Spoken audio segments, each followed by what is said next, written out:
Europe की नदियां चर्चा की थी और पठारों पर चर्चा की थी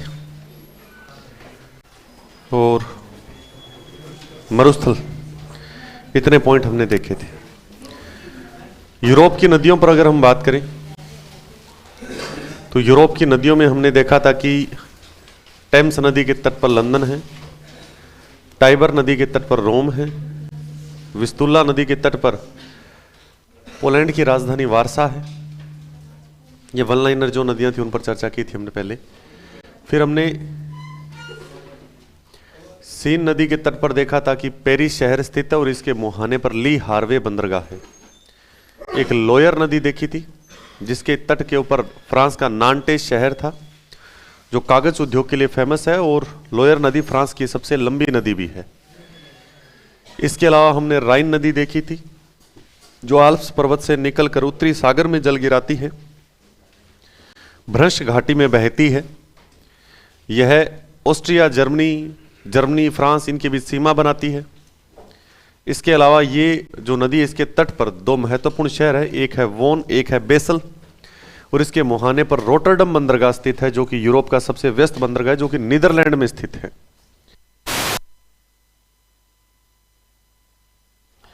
इसके अलावा हमने देखा था कि यह कोयला क्षेत्र यानी कि जो औद्योगिक एरिया वहां से होकर बहती है इसलिए इसे कोयला ढोने वाली नदी कहा जाता है। विश्व की सबसे व्यस्त नदी कहा गया इसे। फिर हमने डैन्यूब नदी देखी थी जो ब्लैक फॉरेस्ट से निकलकर और काला सागर में जल गिराती है और ये यूरोप की वोल्गा के बाद दूसरी सबसे लंबी नदी है और यूरोप में सर्वाधिक जैव विविधता वाली नदी भी यही है और सर्वाधिक देशों से प्रभावित होने वाली भी नदी यही है। उसके बाद हमने वोल्गा नदी पर चर्चा की थी, यूरोप की सबसे लंबी नदी और कैस्पियन सागर में जल गिराती है। यूराल नदी कैस्पियन सागर में जल गिराती है और एशिया और यूरोप के बीच सीमा बनाती है। ये महत्वपूर्ण नदियां थी। फिर हमने पठारों पर चर्चा की थी और उत्तरी अमेरिका के पठार मैंने आपको लिखवाए थे। पहले मैं यूएसए के इस महाद्वीप के अंदर जो उत्तरी अमेरिका महाद्वीप में यूएसए के पठार है वो सारे बोल रहा हूं। जैसे अलास्का क्षेत्र में यूकोन का पठार है, ग्रेट बेसिन का पठार है, कोलोराडो का पठार है, ओजार्क का पठार है, एडवर्ड का पठार है, पिडमोंट का पठार है, ये यूएसए में है। बाकी लोरेंशिया का पठार हो गया, ब्रिटिश कोलंबिया हो गया, ये कनाडा में स्थित है और मैक्सिको का पठार मैक्सिको देश में है। दक्षिण अमेरिका महाद्वीप के अंदर गुयाना का पठार कई देशों में फैला हुआ है, जैसे वेनेजुएला है, गुयाना है, सूरीनाम है, ब्राजील है। फिर हमने ब्राजील का पठार देखा जो केवल ब्राजील में है। फिर हमने एक बोलीविया का पठार देखा था जो बोलीविया और पेरू के अंदर है और एक पेंटागोनिया का पठार देखा था जो अर्जेंटीना में स्थित है। फिर हमने अफ्रीका के पठार देखे थे। तासीली का पठार अल्जीरिया देश के अंदर है। जैसे आपने एक जोस का पठार देखा था, एक फूटा जलोन का देखा, फूटा जलोन गिन्नी में है, जोस का पठार नाइजर और नाइजीरिया में है। बी का पठार अंगोला में है, कटंगा का पठार कांगो गणराज्य और जाम्बिया में है। फिर हमने ग्रेट कारू का पठार देखा था, दक्षिण अफ्रीका में है। मालागासी का पठार मेडागास्कर में है। एक हमने पठार देखा था इथोपिया या अबिसिनिया जो इथोपिया में स्थित है। यूरोप के पठार देखे थे जिसके अंदर मेसेटा का पठार स्पेन पुर्तगाल में है, मेसिफ का पठार फ्रांस में है। इसमें हमने एक बवेरियन का पठार देखा था जो जर्मनी में है, एक बोहीमियन का पठार देखा जो जर्मनी है, ऑस्ट्रिया है, यहाँ पर फैला हुआ है चेक गणराज्य की तरफ।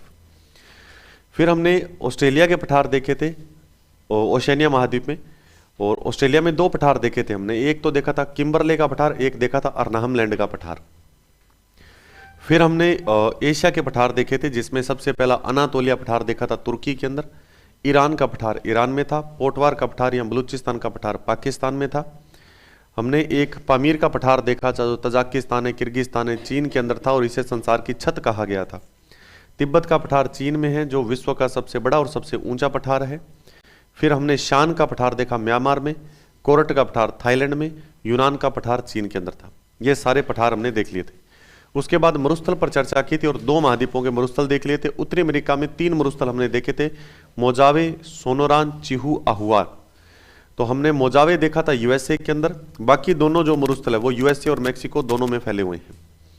फिर हमने दक्षिण अमेरिका में मरुस्थल देखे, एक था पेंटागोनिया का, वो तो अर्जेंटीना में ही है। एक आटाकामा मरुस्थल देखा था जो पेरू और चिली में फैला हुआ है, विश्व का सबसे शुष्क मरुस्थल है। यहां तक हमने बात कर ली थी। आज हमें अफ्रीका के मरुस्थलों पर चर्चा करनी है।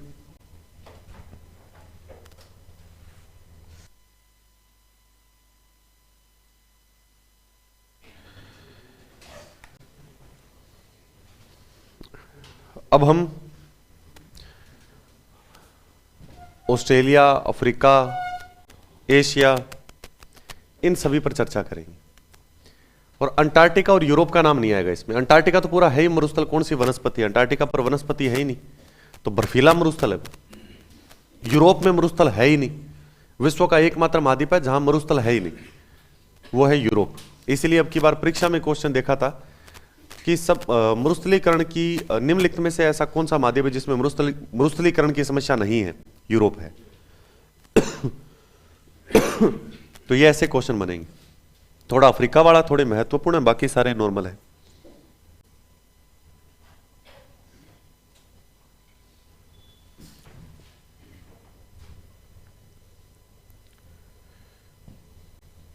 पठार हमने देख लिए थे।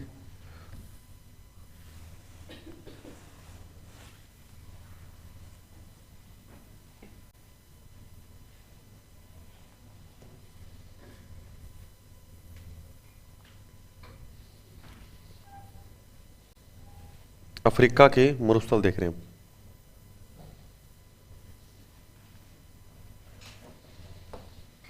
अफ्रीका के अगर हम मरुस्थल देखें तो एक मरुस्थल तो हमारा यहां फैला हुआ है,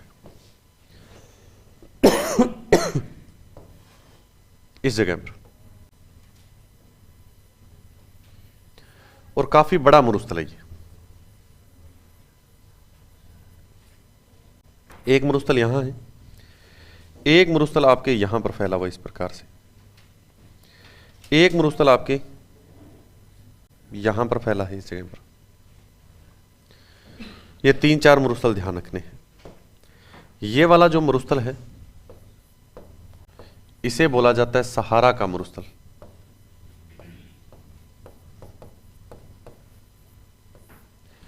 ये वाला जो मरुस्थल है इसे बोला जाता है नामीब मरुस्थल।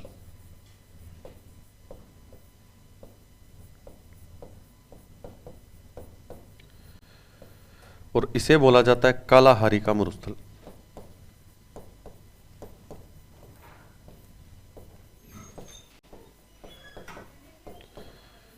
सबसे पहले हम देखते हैं सहारा मरुस्थल पर। सहारा मरुस्थल की बात करें तो सबसे पहला पॉइंट है कि यह अफ्रीका के 12 देशों में फैला हुआ है। कई किताबों में 11 लिखे हुए हैं, लेकिन 12 देशों में फैला हुआ है, पहली खास बात। दूसरी खास बात यह है कि 12 देशों में फैला हुआ है, लेकिन भारत से ये 2.5 गुना से अधिक बड़ा है ये।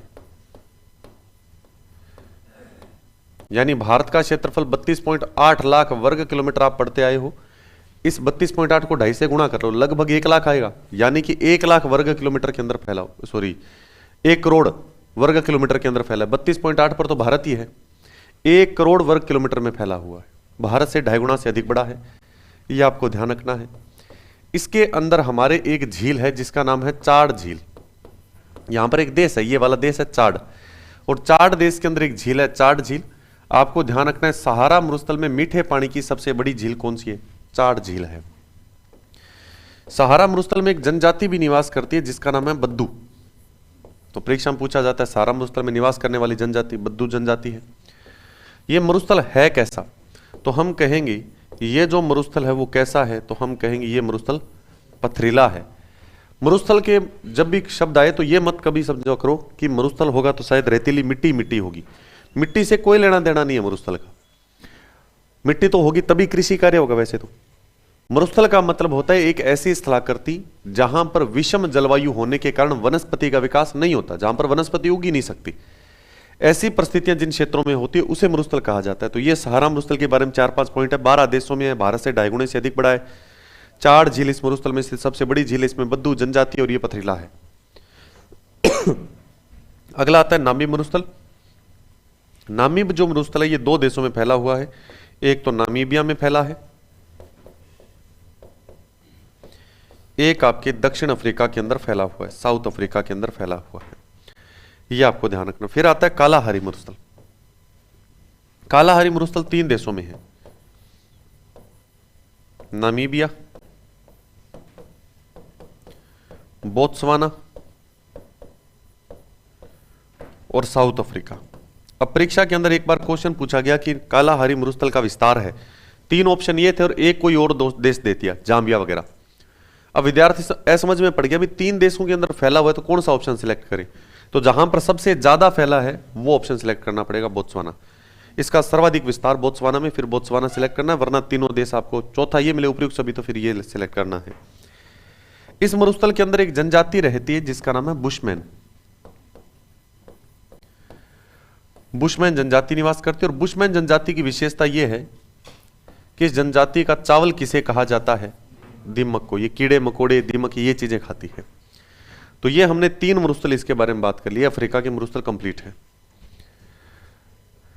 अब आते हैं हम यहां पर, ये वाला ऑस्ट्रेलिया, ओशनिया महाद्वीप की हम बात करें। ओशनिया महाद्वीप में बहुत सारे मरुस्थल, इसे तो प्यासी भूमि का देश कहा जाता है।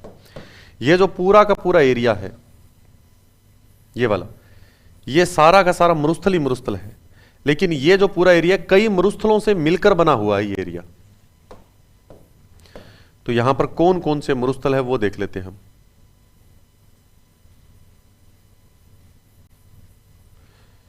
ऑस्ट्रेलिया के अंदर कौन कौन से मरुस्थल है? जैसे यहां पर एक मरुस्थल का तो नाम आता है ग्रेट विक्टोरिया,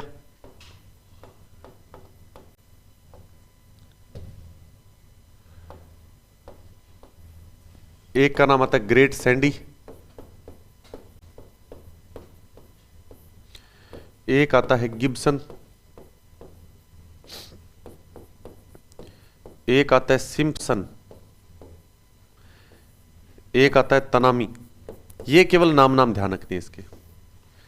ये सारे मरुस्थल ऑस्ट्रेलिया के हैं और ये सभी मिलकर यहां पर इतने बड़े क्षेत्र का निर्माण करते हैं। और इनमें सबसे बड़ा कौन सा मरुस्थल है? ग्रेट विक्टोरिया है। यूरोप में मरुस्थल है ही नहीं, तो यूरोप को तो हम लिखना ही नहीं हमें। अब बचा हमारे एक महाद्वीप, और वो है हमारा एशिया महाद्वीप। एशिया महाद्वीप के अंदर हमें कई मरुस्थल देखने हैं, खास करके वैसे 4-5 ही देखने, इतने ज्यादा भी नहीं। इसमें भी एक मरुस्थल तो पड़ता है सऊदी अरब में, यहां पर एक है नीचे यहां पर। इस मरुस्थल का नाम क्या है? इसका नाम है रूब अल खाली। रूब अल खाली। और रूब अल खाली जो है विश्व में सबसे बड़ा बालू मिट्टी का मरुस्थल है। विश्व में सबसे बड़ा बालू मिट्टी का मरुस्थल रूब अल खाली, और ये सऊदी अरब देश में पड़ता है। ये वाला जो मरुस्थल है ये भी सऊदी अरब में है, और इसका नाम है अल नाफूद। दोनों के दोनों सऊदी अरब में है, लेकिन ये वाला बालू मिट्टी का विश्व का सबसे बड़ा मरुस्थल है। ईरान। ईरान में 2 मरुस्थल है। ये 2 मरुस्थल है, यहां पर नाम लिख देता हूं दोनों का ही।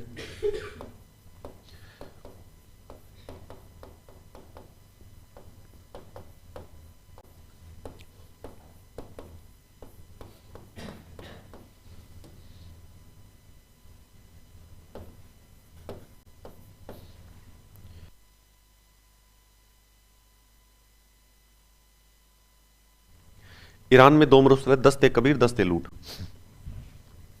उसके बाद में हमारे एक मरुस्थल यहां पर पड़ता है, इसका नाम है गोबी का मरुस्थल। गोबी का मरुस्थल 2 देशों में है, मंगोलिया और चीन में, और एशिया का सबसे बड़ा ठंडा मरुस्थल है। इसी गोबी के लगता हुआ छोटा सा मरुस्थल यहां पर एक और पड़ता है चाइना में, उसका नाम है तकलामाकन। तकलामाकन मरुस्थल हो गए। तो ये मुख्य हो गए 2, 3, 4, 5, 6। ये मरुस्थल कंप्लीट है। लिखो।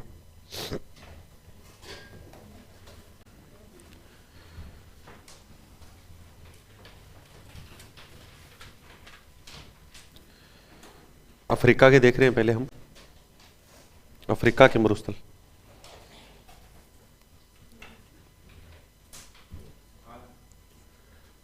हाँ, सबसे पहले सहारा।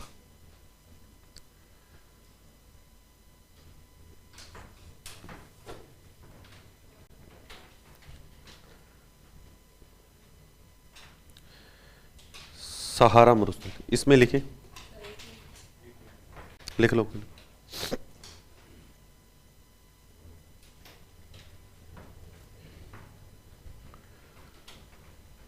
लिख दिया? लिखे। यह अफ्रीका महाद्वीप के यह अफ्रीका महाद्वीप के उत्तरी भाग में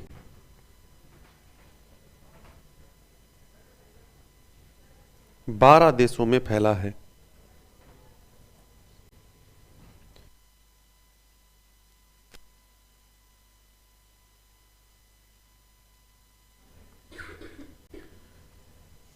दूसरा पॉइंट, यह भारत से 2.5 गुना से अधिक बड़ा है।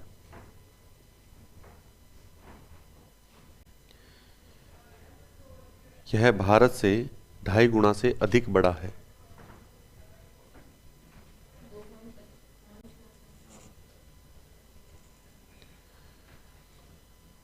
अगला पॉइंट, इस मरुस्थल में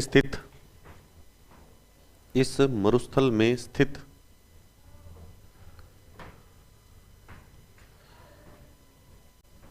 सबसे बड़ी मीठे पानी की झील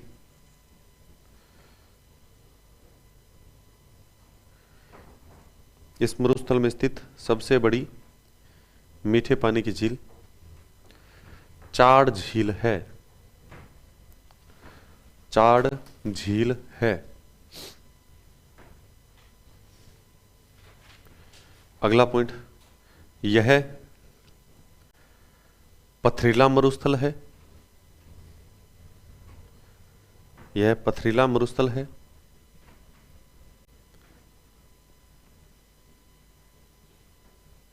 इसमें बद्दू जनजाति निवास करती है। इसमें बद्दू जनजाति निवास करती है।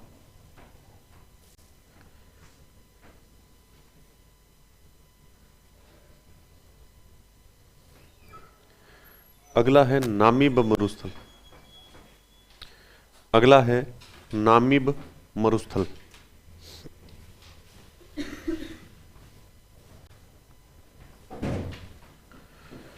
नामीब मरुस्थल, दो देशों के नाम लिखने केवल इसके आगे। नामीबिया, इसमें दो देशों के नाम लिखने से, नामीबिया, दक्षिण अफ्रीका। नामीबिया, दक्षिण अफ्रीका।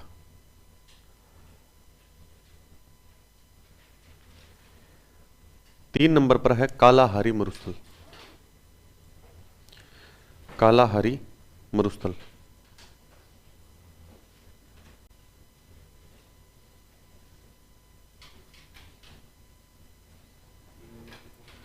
कालाहारी मरुस्थल में तीन देश आएंगे, नामीबिया, बोत्सवाना। बोत्सवाना, बोत्सवाना के ब्रैकेट में सर्वाधिक शब्द लिख देना, सर्वाधिक। नामीबिया, बोत्सवाना, दक्षिण अफ्रीका।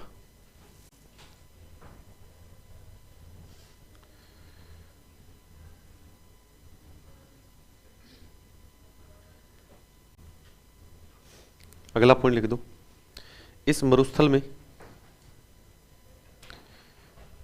बुशमैन जनजाति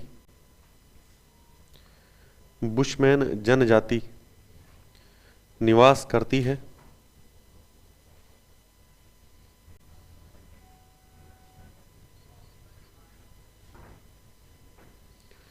निवास करती है। इस जनजाति का चावल दीमक को कहते हैं। इस जनजाति का चावल दीमक को कहते हैं। इस जनजाति का चावल दीमक को कहते हैं।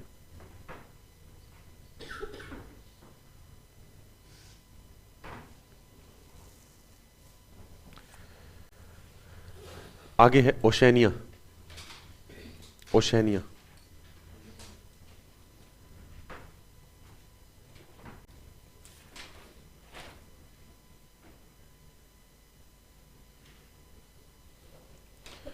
ये सारे मरुस्थलों के नाम लिख दो आप। हाँ, अलग अलग लाइनों में। Great Victoria, great Sandy, Gibson, Simpson, Tanami,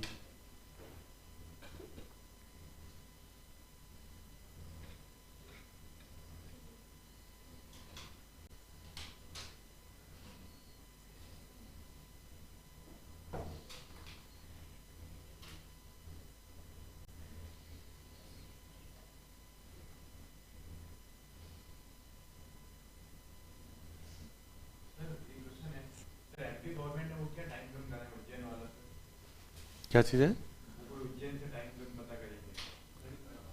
पता नहीं मेरे, अभी करंट में है क्या? पता नहीं, मैंने न्यूज़ नहीं पढ़ी।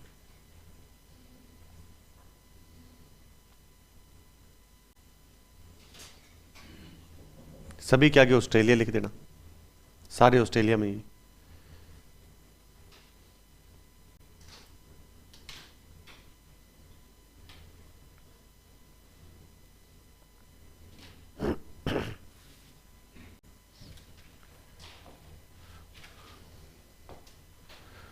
आगे है एशिया।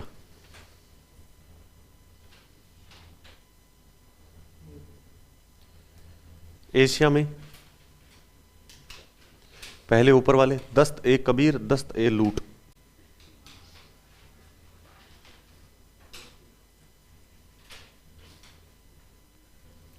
दस्त ए कबीर दस्त ए लूट, दोनों ही ईरान में है ये।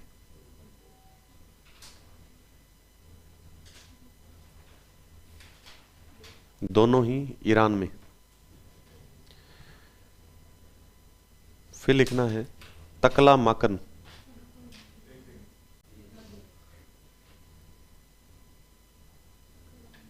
ऊपर लिखा ना तकला माकन, कौन सा? हाँ ईरान में ये। तकला माकन चीन।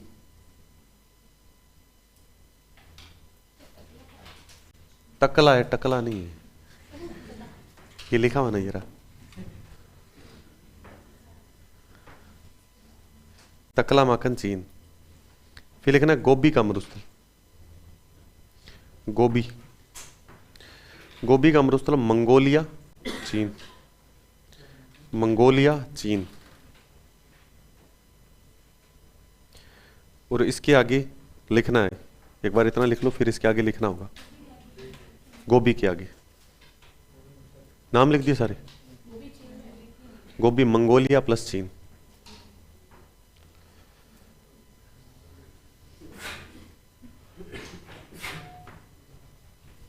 लिख दिया। इसके आगे लिखें एशिया का। बहुत स्लो लिखते हो आप, हैं? हाँ इसी में लिखना है। फास्ट बोल रहा हूँ मैं, लिख दिया। मैं तो आगे वालों की कॉपियां देख के बोलता हूँ। मैं नाम तो साथ में लिख के दे रखा है, देखो लिख के दे रखा है, इसमें तो दिक्कत होनी नहीं चाहिए। यहाँ तो तुम आगे वाले ने पीछे बैठा करो और स्लो लिखते हैं, वो आगे आ जाया करो, तो सही है ना, बढ़िया चीज है। हाँ गोभी के मरुस्थल में आपने लिख दिया मंगोलिया चीन। इसमें लिखना एशिया का सबसे बड़ा, एशिया का सबसे बड़ा ठंडा मरुस्थल, एशिया का सबसे बड़ा ठंडा मरुस्थल है। मरुस्थल दो होते हैं ना, एक गर्म होता है एक ठंडा होता है। ये ठंडा है, हमारे जैसे राजस्थान में थार है, ये गर्म है। फिर अगला है अल नाफूद। अल नाफूद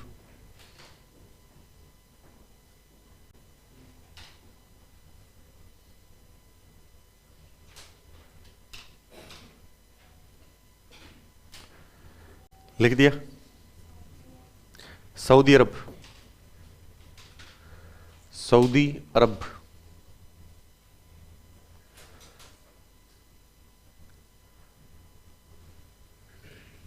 अगला है रूब अल खाली। रूब अल खाली।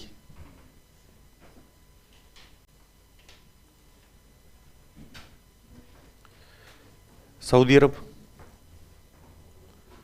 सऊदी अरब।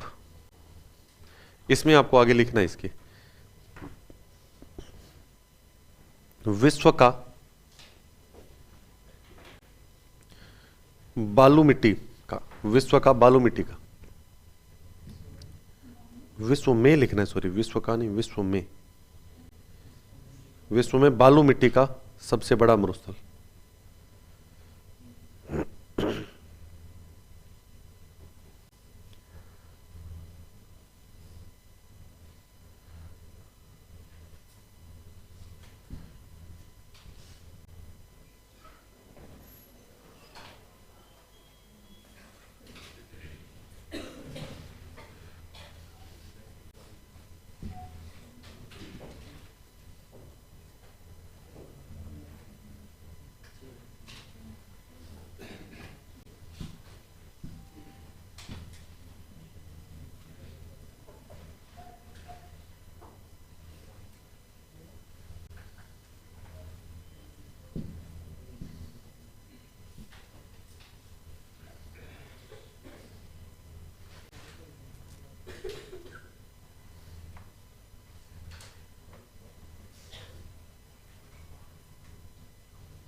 अब हम पढ़ेंगे पर्वत। मरुस्थल कंप्लीट हो चुके हैं। पर्वत, और वही उत्तरी अमेरिका के पर्वत पढ़ रहे हैं। पहले पर्वत यहां पर है कौन कौन से, पहले ये देख लेते हैं। एक पर्वत तो यहां पर है,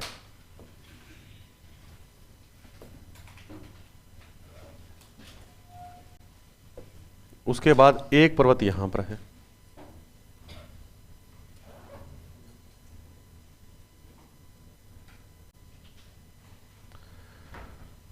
उसके बाद हमारे एक पर्वत यहां पर पड़ता है, फिर एक लंबी श्रेणी यहां से यहां तक फैली हुई है,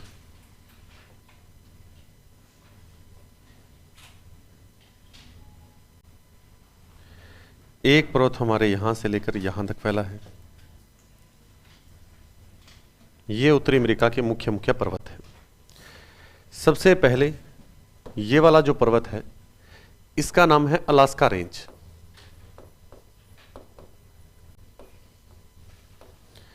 अलास्का रेंज की अगर हम देखें विस्तार कहां है, तो हम ये कहेंगे, अलास्का नाम से ही पता चल रहा है कि अलास्का के अंदर फैला है, और अलास्का के साथ साथ थोड़ा सा कनाडा में आता है। यानी विस्तार का है, विस्तार का हमें पता चल गया अलास्का और कनाडा में है।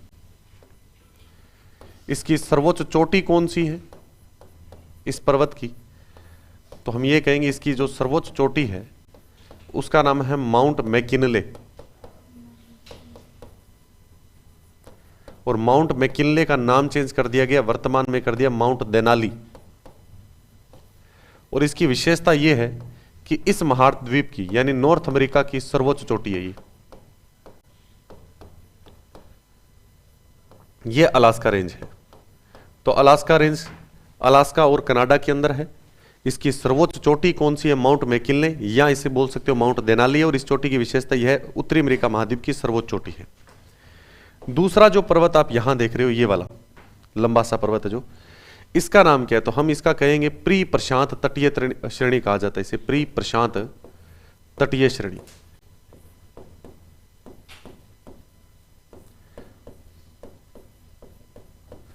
और प्री प्रशांत जो तटीय श्रेणी है ये टोटल 3 श्रेणियों से मिलकर बनी हुई है। 3 श्रेणियां कौन कौन सी है इसमें, तो सबसे ऊपर वाला जो हिस्सा इसका यहां पर कनाडा में वो है माउंट इलियास श्रेणी, यानी इसका कनाडा में यहां तक का हिस्सा माउंट इलियास है। यहां से लेकर इसका यहां तक का जो हिस्सा है वो कहलाता है कोस्ट श्रेणी, यानी तटीय श्रेणी सीधा बोल देते हैं, कोस्ट रेंज।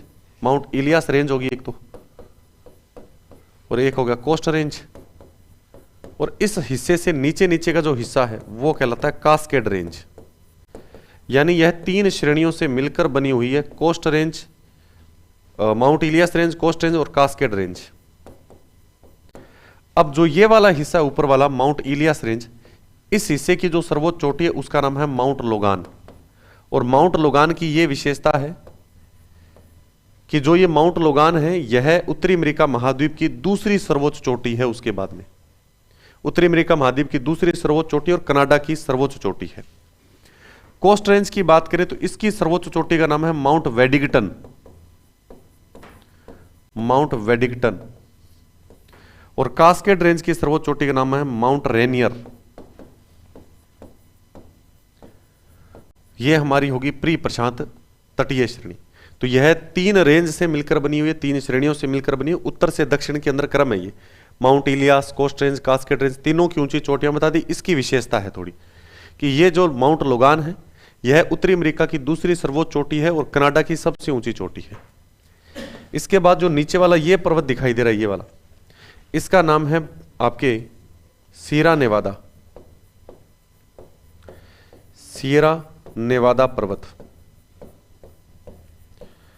जो सियरा नेवादा पर्वत है इसका विस्तार केवल है यूएसए के अंदर, और ये वाला था इसका 2 में था, यूएसए और कनाडा में। सियरा नेवादा पर्वत की सर्वोच्च चोटी का नाम क्या है, तो हम कहेंगे इसकी जो सर्वोच्च चोटी है उसका नाम है माउंट व्हिटनी। इसकी सर्वोच्च चोटी का नाम है माउंट व्हिटनी। और विशेषता क्या है, सियरा नेवादा पर्वत विश्व का सबसे बड़ा ब्लॉक पर्वत है। ब्लॉक पर्वत क्या होता है? क्या चीज है? आपको बता रखा है, भारत का भूगोल जब पढ़ाया था उस समय सारे बताए थे ब्लॉक पर्वत क्या होता है, वल्लित क्या होता है, अवशिष्ट पर्वत कौन सा होता है, ब्लॉक कौन सा होता है? याद आ रहा है कुछ? थोड़ा बहुत आपको बताया था कि इसे भ्रंशोत पर्वत भी बोलते हैं। याद करो, मैंने विंध्यन पर्वत में भी ये शब्द लिखा है, सतपुड़ा पर्वत में भी ये शब्द लिखवाया है, ब्लॉक पर्वत का एग्जाम्पल है, लिखवा रखा है ये साथ में। और उस समय मैंने बताया था कि अगर कोई भूगर्भिक हलचल हो और किसी पर्वत में दो समांतर दरारें पड़ जाएं बराबर में, तो यहां तो बीच वाला भाग ऊपर उठ जाएगा या साइड वाले भाग नीचे धस जाएंगे, ऐसा कोई पर्वत निर्मित होता है, उसे हम बोलते हैं ब्लॉक पर्वत। और यह विश्व का सबसे बड़ा ब्लॉक पर्वत है। ये हो गया सीरा नेवादा। अगला ये वाला जो पर्वत आप लंबा सा पर्वत ये वाला देख रहे हो, इसका नाम है रॉकी पर्वत। और रॉकी पर्वत दो देशों में फैला हुआ है, यूएसए और कनाडा के अंदर। यूएसए और कनाडा में फैला है। यह एक वल्लित पर्वत है। वल्लित पर्वत जैसे हमारा हिमालय है, वल्लित का मतलब होता है वलन, यानी इस प्रकार से जो मिट्टी कोई थी उसके ऊपर प्रेशर लगा दोनों साइड से तो वो मिट्टी ऊपर नीचे उठ गई, उसे फोल्डेड माउंटेन भी बोल सकते हैं, वल्लित पर्वत बोला जाता है इसे। तो ये वल्लित पर्वत है। विशेषता क्या है इसकी? विशेषता यह है कि विश्व में तीसरा सबसे ऊंचा पर्वत है ये, तीसरा सबसे ऊंचा। पहले नंबर पर तो सबसे ऊंचा हिमालय है, दूसरे पर है एंडीज पर्वतमाला और तीसरे पर है रॉकी पर्वत। लेकिन विश्व में अगर लंबाई की दृष्टि से देखें तो दूसरा सबसे लंबा पर्वत है, स्थलखंड की बात कर रहा हूं, स्थलखंड पर दूसरा सबसे लंबा पर्वत है। तो स्थलखंड पर सबसे लंबा कौन सा है? एंडीज पर्वतमाला। स्थलखंड ये शब्द ध्यान रखना है, क्योंकि पृथ्वी शब्द आते ही फिर ये नहीं हो गई। पृथ्वी पर जो सबसे लंबा पर्वत है वो है आपके महासागर में पड़ता है, अटलांटिक महासागर में, जिसका नाम है मध्य अटलांटिक कटक, जिसकी लंबाई है 14,500 किलोमीटर लंबा, जो हमारे ग्रीनलैंड द्वीप के पास से शुरू होगा, आइसलैंड द्वीप के पास से शुरू होगा और अंटार्कटिका महाद्वीप तक चला जाएगा, उत्तरी ध्रुव के निकट से दक्षिणी ध्रुव तक जाएगा सीधा, यानी बहुत बड़ा लंबा पर्वत है। तो स्थलखंड पर स्थित दूसरा सबसे लंबा है, तो पहला कौन सा है? एंडीज। यह है स्थलखंड पर स्थित तीसरा सबसे ऊंचा है, तो पहला कौन सा? हिमालय, दूसरा एंडीज और तीसरा ये। इसकी सर्वोच्च चोटी कौन सी है? और इसकी जो सर्वोच्च चोटी है उसका नाम है माउंट एल्बर्ट। तो एक पर्वत हमारा ये हो गया। ये वाला जो पर्वत है इसका नाम क्या है? तो इसका हम नाम लेते हैं अपलेशियन पर्वत। और अपलेशियन पर्वत दो देशों में फैला हुआ है, यूएसए कनाडा में। यूएसए कनाडा में है। इसकी सर्वोच्च चोटी का नाम क्या है? तो हम कहेंगे इसकी सर्वोच्च चोटी का नाम है माउंट मिचेल या मिशेल। कई पुस्तकों में मिचेल लिखा होता है, कईयों में मिशेल लिखा होता है। माउंट मिचेल या मिशेल इसकी सर्वोच्च चोटी है। ये उत्तरी अमेरिका महाद्वीप के पर्वत हो गए। तो एक बार फिर देख लेते हैं, अलास्का रेंज कहां पर है? अलास्का और कनाडा में। इसकी सर्वोच्च चोटी क्या है? माउंट मैकिनले या तेनाली, वो इस महाद्वीप की सर्वोच्च चोटी है। दूसरा पर्वत आता है प्री प्रशांत तटीय श्रेणी। प्री प्रशांत तटीय श्रेणी क्यों बोला? क्योंकि यहां पर महासागर है और महासागर के तट पर पड़ता है ये प्रशांत महासागर, इसलिए प्रशांत तटीय श्रेणी है। इसका निर्माण कितनी श्रेणियों के मिलने से हुआ है? 3। Mount Elias range, coast range, Cascade range. Mount Elias range की सर्वोच्च चोटी माउंट लोगान है, कोस्ट रेंज की माउंट वेडिंगटन है और कास्केड रेंज की माउंट रेनियर है।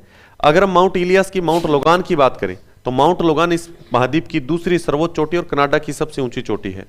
सीरा नेवादा पर्वत कहाँ है? यूएसए में है। सर्वोच्च चोटी कौन सी है? Mount Whitney. विशेषता क्या? विश्व का सबसे बड़ा ब्लॉक पर्वत है। फिर आता है हमारा रॉकी पर्वत। रॉकी पर्वत कौन से दो देशों में? यूएसए कनाडा में है। कैसे पर्वत का एग्जाम्पल है? वल्लित पर्वत का। विश्व में विशेषताएं कितनी है? तीसरा सबसे ऊंचा और दूसरा सबसे लंबा पर्वत है। और सर्वोच्च चोटी का नाम क्या? Mount Elbert. फिर आता है अपलेशियन पर्वत, दो देशों में, यूएसए कनाडा। सर्वोच्च चोटी का नाम क्या? माउंट मिचेल या मिशेल। लिखो।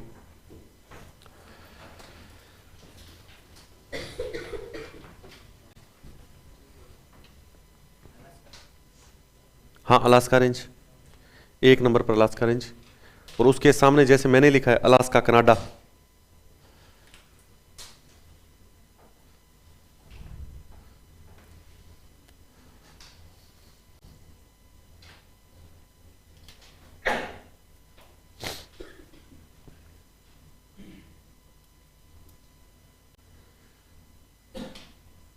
अलास्का रेंज के आगे लिख देना अलास्का कनाडा, यानी दो जगह फैला हुआ है, अलास्का में भी है और कनाडा में भी है।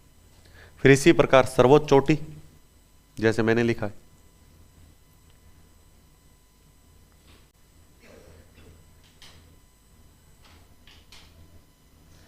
सर्वोच्च चोटी का नाम लिखा हुआ है,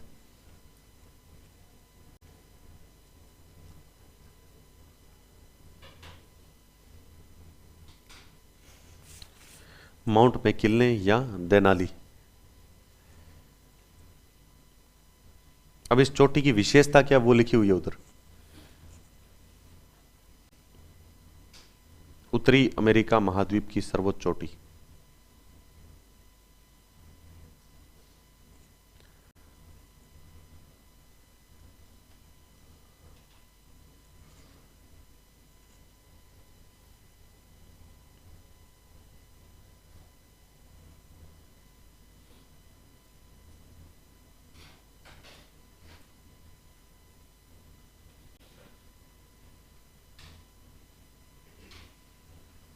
लिख दिया।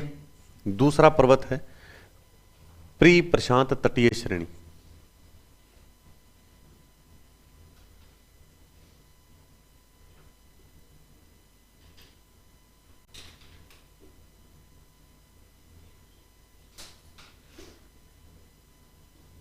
इसके आगे लिख दो कनाडा यूएसए।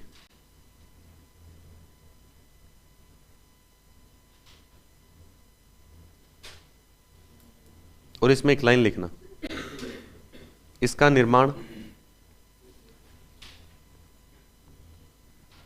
3 श्रेणियों से मिलकर हुआ है।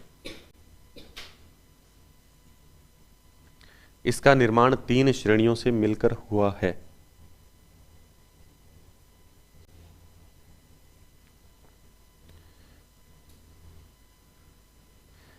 पहली श्रेणी है mount Elias range. Mount Elias range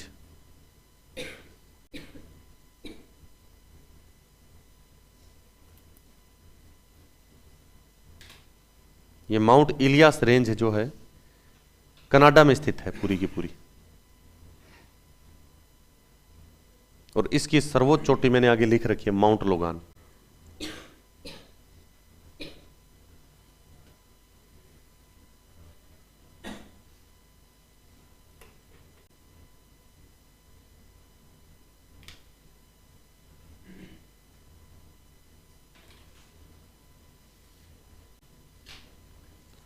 उसके बाद है कोस्ट रेंज। कोस्ट रेंज इसकी विशेषता नहीं लिखनी। कोस्ट रेंज, और कोस्ट रेंज 2 देशों में फैली हुई है, कनाडा यूएसए।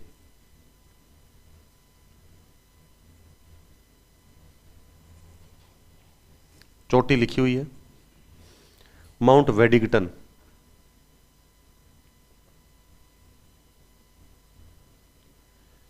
माउंट वेडिंगटन। फिर है 3 नंबर पर कास्केड रेंज। कास्केड रेंज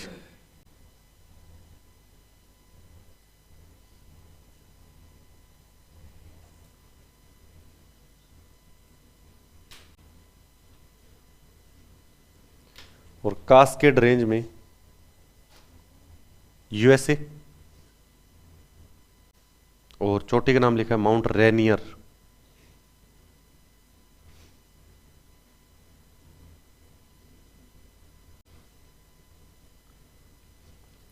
ये हमारी प्री प्रशांत तटीय श्रेणी कंप्लीट है।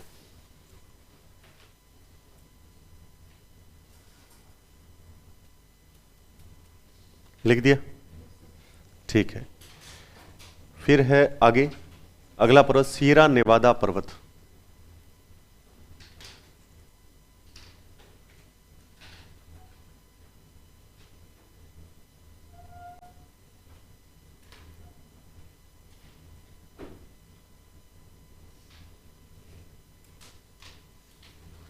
यूएसए। सर्वोच्च चोटी लिखी हुई है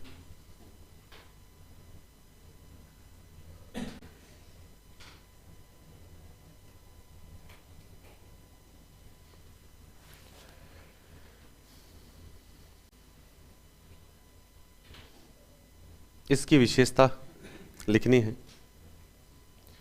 यह विश्व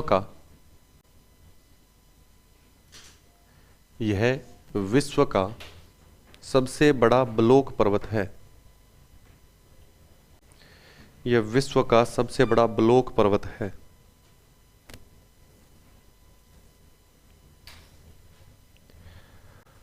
उसके बाद है रॉकी पर्वत। रॉकी पर्वत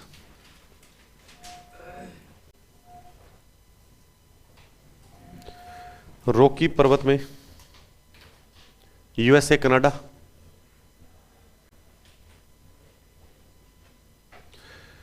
सर्वोच्च चोटी का नाम है माउंट एल्बर्ट। माउंट एल्बर्ट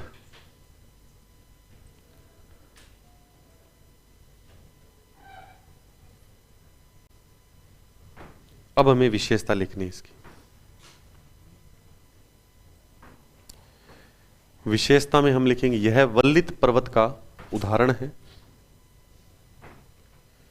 यह वल्लित पर्वत का उदाहरण है।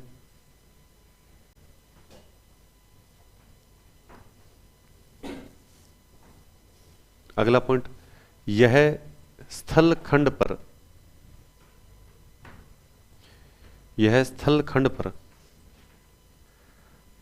दूसरा सबसे लंबा, यह स्थलखंड पर दूसरा सबसे लंबा और तीसरा सबसे ऊंचा पर्वत है।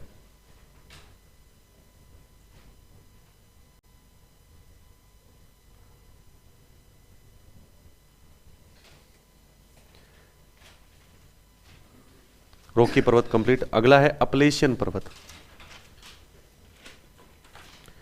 अपलेशियन पर्वत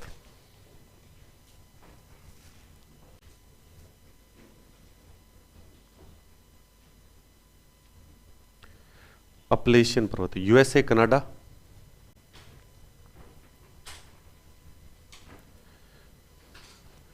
सर्वोच्च चोटी लिखी हुई है।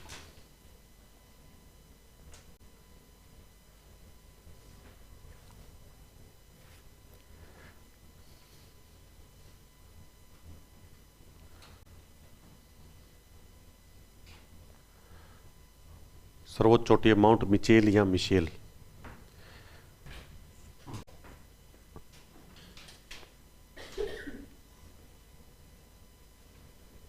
यह उत्तरी अमेरिका महाद्वीप के पर्वत कंप्लीट।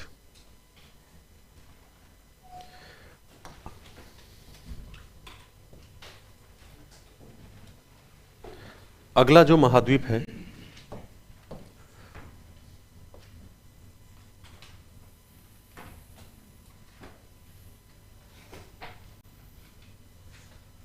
इस प्रकार से दक्षिण अमेरिका महाद्वीप है।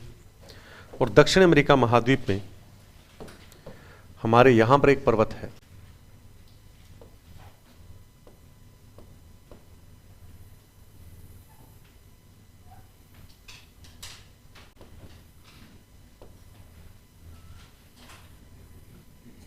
इस प्रकार से।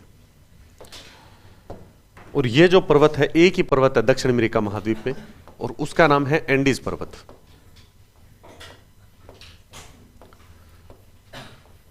एंडीज पर्वत है। सबसे पहला क्वेश्चन बनता है कितने देशों में फैला है?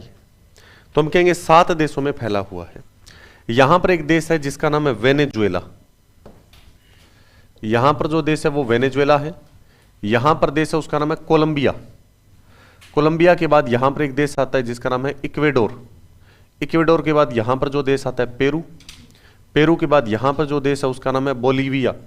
बोलीविया के बाद यहां पर जो देश है उसका नाम चिली और इधर वाली साइड है अर्जेंटीना। तो 7 देशों के अंदर फैला हुआ है, Venezuela, Colombia, Ecuador, Peru, Bolivia, Chile और अर्जेंटीना के अंदर।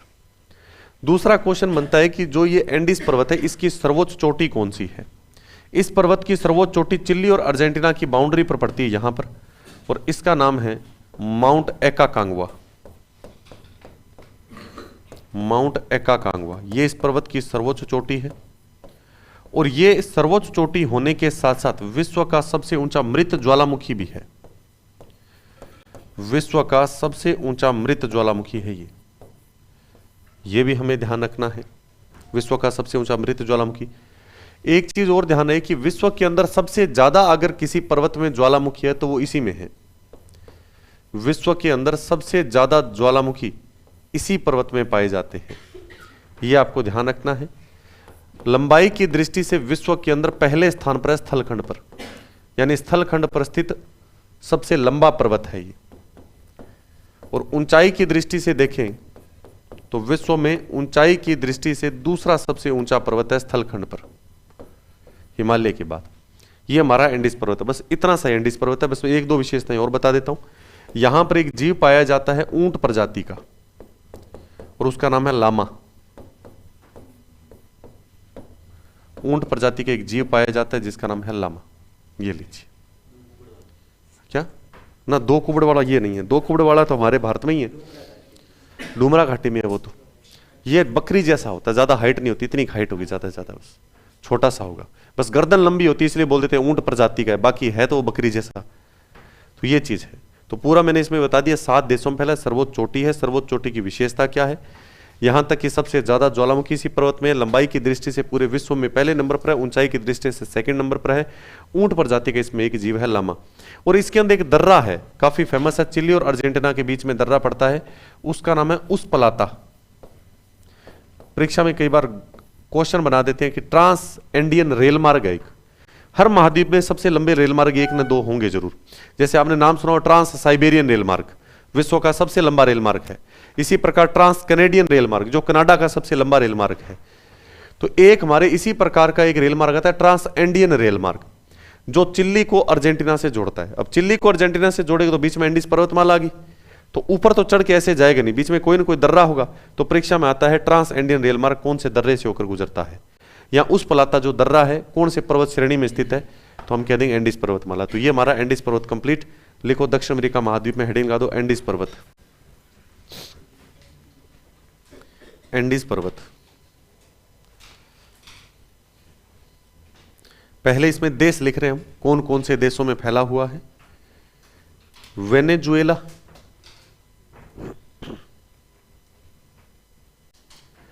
वेनेजुएला, कोलंबिया,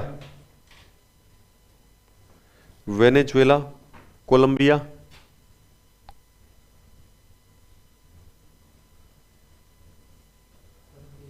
फिर लिखना इक्वेडोर,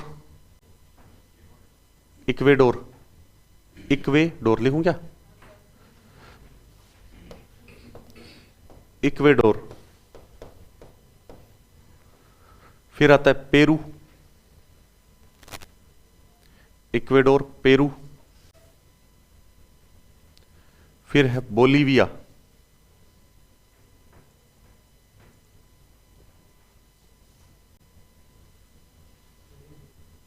बोलीविया लिख दिया, बोलीविया। फिर लिखना है चिल्ली, अर्जेंटीना,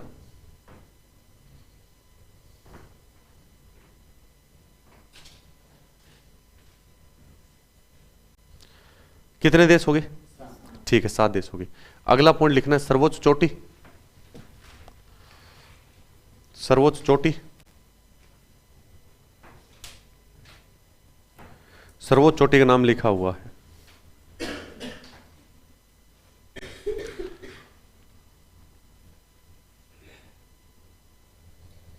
माउंट एकाकांगवा।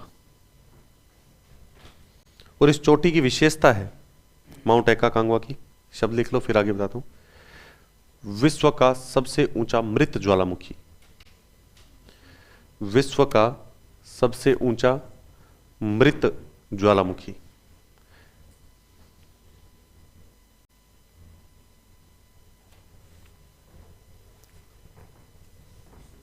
सबसे ऊंचा मृत ज्वालामुखी। अब विशेषता लिखनी हमें। पहली विशेषता है विश्व में सर्वाधिक, विश्व में सर्वाधिक ज्वालामुखियों वाला पर्वत है।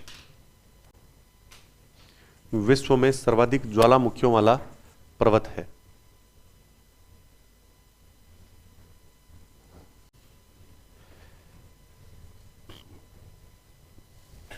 अगली विशेषता यह है स्थल खंड पर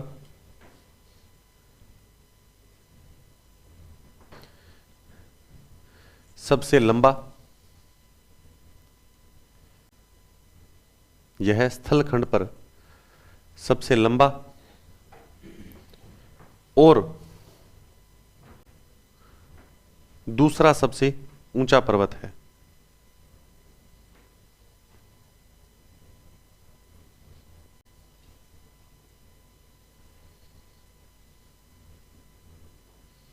तीसरी विशेषता, इस पर्वत में उस्पलाता दर्रा स्थित है। लिखा हुआ उस्पलाता। इस पर्वत में उस्पलाता दर्रा स्थित है।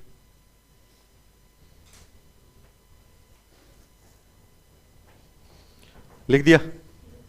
ठीक है, 2 महाद्वीप हो गए।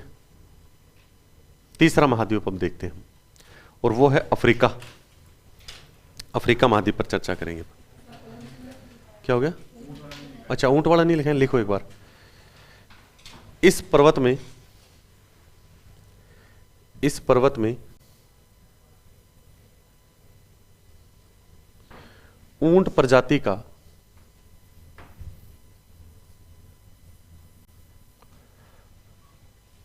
ऊंट प्रजाति का लामा जीव पाया जाता है। लामा जीव पाया जाता है। आपने एक स्थान का नाम सुना, माचू पिचू? सुना है? आपने ये सब सुना है कि विश्व में कितने अजूबे हैं? 7 अजूबे हैं। 8वां अजूबा है, एक और है। क्या है? क्या है? आपकी क्लास है यार? नहीं, मैं आपके ऊपर थोड़ी कमेंट कर रहा हूं, आप अपने ऊपर ऐसे ही सीरियस ले रहे हो। इसका मतलब तुम फिल्में नहीं देखते हो। मैंने आपको पहले बताया फिल्में देखा करो। 8वां है रूप तेरा रूपा। आपने मेला फिल्म नहीं सुनी कि 7 अजूबे इस दुनिया में, 8वां रूप है तेरा रूपा। रूपा शायद 8वां अजूबा थी। तो माचू पिचू जो हमारा एक अजूबा है विश्व में, 7 अजूबों में आता है, वो इसी पर्वत श्रेणी में पड़ता है और पेरू देश के अंदर है। आप अपने ऊपर मत लिया करो कि 8वां अजूबा आपको कह रहा है। कोई टीचर आपके बारे में ऐसा नहीं कहता, तुम अपने आप ऐसे फीलिंग उठा के बैठ जाते हो। कोई टीचर नहीं बोलता आपके बारे में, ऐसे बोलते हैं बड़े सीरियस बच्चे हैं ये, सारे ही बोलते हैं। भरत सर बहुत तारीफ करते हैं कि इनको जगाना पड़ता है, बोलो बोलते नहीं है ये। कई बार बैठे होते तो कहते इतना शरीफ बैच मैंने आज तक नहीं देखा है। सर हमेशा कहते हैं तुम्हारे बारे में कि इतना शरीफ बैच लाइफ में पहला बैच आया है। कि उनको बोलो लिखो तो वो लिखेंगे, उनको बोलो समझो समझेंगे पर कोई प्रतिक्रिया नहीं देते वो सामने से। उनको ये नहीं बोलना कि चुप रह जाओ कि नहीं, उनको तो ये बोलना पड़ता है तुम बोला करो। तो इतना गजब का बैच किसी को मिला है? ओह, बिल्कुल भाग्यशाली हैं हम। आप मजाक में ले जाते हो इस बात को, बाकी मैं इस चीज को वास्तव में मानता हूं कि देखो पढ़ाई करना एक अलग चीज है, पर पढ़ते वक्त तो नहीं बोलते कम से कम। भाई सिंसियरिटी एक होती है, चीज होती है, मैच्योर जो होते हैं, बोलते प्रौढ़ अवस्था होती है जो हाँ उसमें मत चलाना, बहुत बुजुर्ग बना दिया। प्रौढ़ अवस्था में मैच्योर की बात कर रहा हूं मैं। मैच्योर शब्द का इस्तेमाल करते हैं, प्रौढ़ थोड़ा सा ऐसे लगता ओल्ड शब्द है। मैच्योर हो, उसका एक कारण है कि देखो पढ़ना याद होना नहीं होना हो सकता है। पहली बार तैयारी करी इस वजह से याद नहीं हो रहा, और पहली बार में किसी को याद नहीं। मैंने भी पढ़ा होगा तो मैंने कौन सा अपने आप में याद हो गया होगा एक बार में। कोई जरूरी नहीं है एक बार में याद होना, 2-3 बार 4-5 बार 10 बार जब जाके याद होगा। लेकिन सबसे बड़ी चीज होती है क्लास के अंदर एक अनुशासन। अनुशासन के अंदर पीछे नहीं है हम। सबसे गजब की चीज इस क्लास में अनुशासनहीनता तो बिल्कुल ही नहीं करता कोई। नहीं तो क्लासों के अंदर में बार बार टोकना पड़ता है। मैं क्लासों से बहुत विद्यार्थियों को बाहर निकालता हूं। कोई मोबाइल लेकर बाहर जाता है, बाहर ही रखना, इसको अंदर मत आने देना। मैंने आपको बताया होगा, साइन मार मार के बाहर निकाल देता हूं क्लासों से, मतलब उत्कर्ष से रेस्टिकेट करवा देता हूं मैं। आपकी क्लास में ऐसा कभी नहीं देखा। सिंसियर है इनाम पुरस्कार कितने ही लो, रोज देखो कितनी प्रशंसा हो रही है तुम्हारी, इससे ज्यादा और क्या पुरस्कार होगा। तुमने नाम कमा लिया है। अब जिस भी बैच में जाता हूं तुम्हारी प्रशंसा करता हूं मैं तो कितना बड़ा नाम कमाया आप सोच के देखो, इससे बड़ा और क्या होगा कि बैच है तो एक, सिर्फ एक रीट वाला, बाकी तो ऐसे ही है सारे। बैच हो तो ऐसा हो बस बात इतनी है कि देखो नंबर आप सोचते हो ना आपके नंबर कमाते हैं, आपका ही नहीं है ये, सभी के ऐसे ही होते हैं। मैं क्लास में सभी में ये बोलता हूं कि नंबर तुम पढ़ के आया करो ढंग से, पर विद्यार्थी सारे आपके हिसाब से सारे तैयारी करके बैठे हैं, नहीं तैयारी करके बैठे सारे। अगर तैयारी करके बैठा हो तो यहां क्यों आता, और आता ही होता तो यहां क्यों आता हमसे पढ़ने के लिए, फीस क्यों, उसके 10-12 हजार दुख थोड़ी मार रहे थे उसके। सभी के नंबर ऐसे ही होते हैं। बस बात इतनी है कि उस नंबर कम आता है तो कोई विद्यार्थी उसके और ज्यादा ध्यान देगा, नंबर कमाया नहीं पढ़ना है, नंबर अच्छे आने चाहिए, वो अलग चीज है। जो उस पर ध्यान दे लेगा उसका आगे सिलेक्शन हो जाएगा। बाकी शुरुआत में नंबर सभी के ऐसे आते हैं, पर अपना तो क्रम बना हुआ है शुरुआत से लेकर अभी तक ही वैसे आ रहे हैं। क्रम तो तोड़ो थोड़ा बहुत। और बिल्कुल आसान सवाल तो तुम गलत कर देते हो, टफ सवाल कर जाते हो तुम। टफ सवाल तुम कर लेते हो। उस दिन मैंने बहुत टेस्ट में बताया भी था आपको कि ये सवाल इतना आसान, वो तो आप गलत करके, और एक आया बड़ा शानदार सवाल कथन वाला, और वो सभी का लगभग ठीक था। तो इसका मतलब तुम होशियार हो, हल्के फुल्के सवाल नहीं करते तुम ये विशेषता है तुम्हारी। बस बात इतनी है कि थोड़ा सा मतलब जागते, मतलब ऐसे ना क्लास के अंदर हलचल नहीं होती अपने, इतनी शांति मतलब अच्छी नहीं लगती, क्यों क्लासों पढ़ा पढ़ा के आदत पड़ी हुई है कि अरे तुम चुप रहो, अब ये शब्द तुमने भुला ही दिया हमें तो ये फर्क तो रहेगा। ऑनलाइन वाले इतने शांत है क्या बताऊं आपको, नहीं तो ऑनलाइन वाले बीच के अंदर आ जाते हैं, सर जी गाना तो सुना दो, गाना सुना दो, ऐसे बोलते हैं, क्योंकि हमारे एक सर है गाना गाते हैं और आवाज बड़ी मधुर है उनकी, वो फीलिंग जगा देते हैं। गोयल सर हैं, मैथ वाले सर, बड़े गाने सुनाते हैं हमारे। अरिजीत सिंह बोलते हैं हम उनको कि अरिजीत सिंह है ये। अच्छा मेरे को तो कुछ आता ही नहीं है। एक दिन बच्चों ने कहा सर जी शायरी सुनाओ, मैंने ठीक अभी सुनाते हैं देखो, और मैं शायरी सुनाने लगा। पहली लाइन बोली, बच्चे बोले वाह वाह वाह वाह, दूसरी फिर लाइन बोली तो बच्चे बोले वाह वाह पूरे जोश के साथ। अब बच्चे दूसरी बार जब वाह वाह बोले तो मैं लाइन भूल गया बच्चे बोले आगे, मैं आगे नहीं आता, भूल गया मैं तो शायरी गाने मेरे को तो आता ही नहीं है, मेरे को तो ये आता है और चलता रहता हूँ इसके अंदर लगातार। बाकी आपकी मैं शक्ल देख के मैं खुश होता रहा यार, इतने शांत, इतना मतलब तुम डाउट ही नहीं करते। तुम्हारे डाउट आते हैं कि नहीं आते? डाउट आते हैं तो फिर पूछते क्यों नहीं तुम? तुम्हारी क्लास में अभी तक एक पर्ची नहीं आई मेरे पास अभी, चलो छोटी क्लास है, डायरेक्ट किसी ने पूछा ही नहीं अभी तक किसी ने ना। तो यहां पर बैठा किस लिए हूं मैं देखे मैं इतना सीरियस लगता हूं?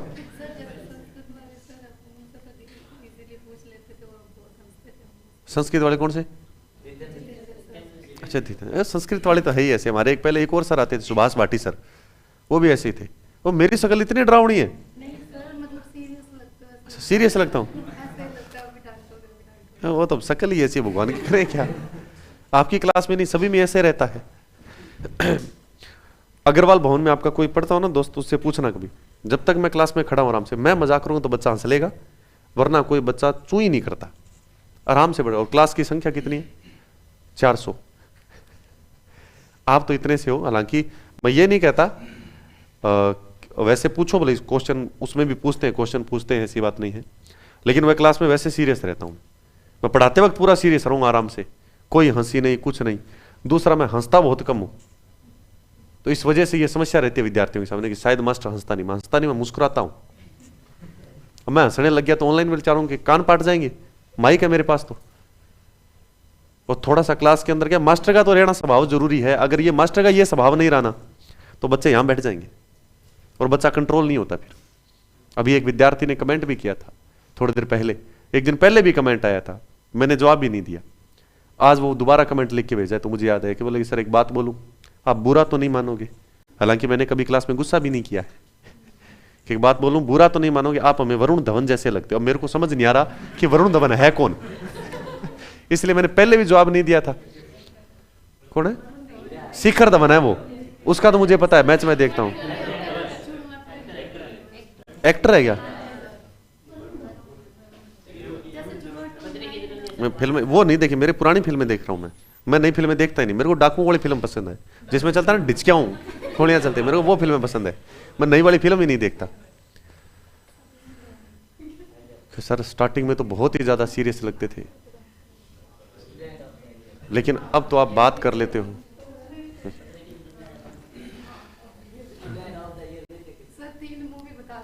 क्या बात है यार, बहुत बढ़िया बात है, मूवी देखनी चाहिए। पर मैं तो पुरानी मूवी देखता हूँ, क्यों पुरानी मूवी के अंदर गाने भी तो गजब थे। लिखे जो खत तुझे वो तेरी याद में,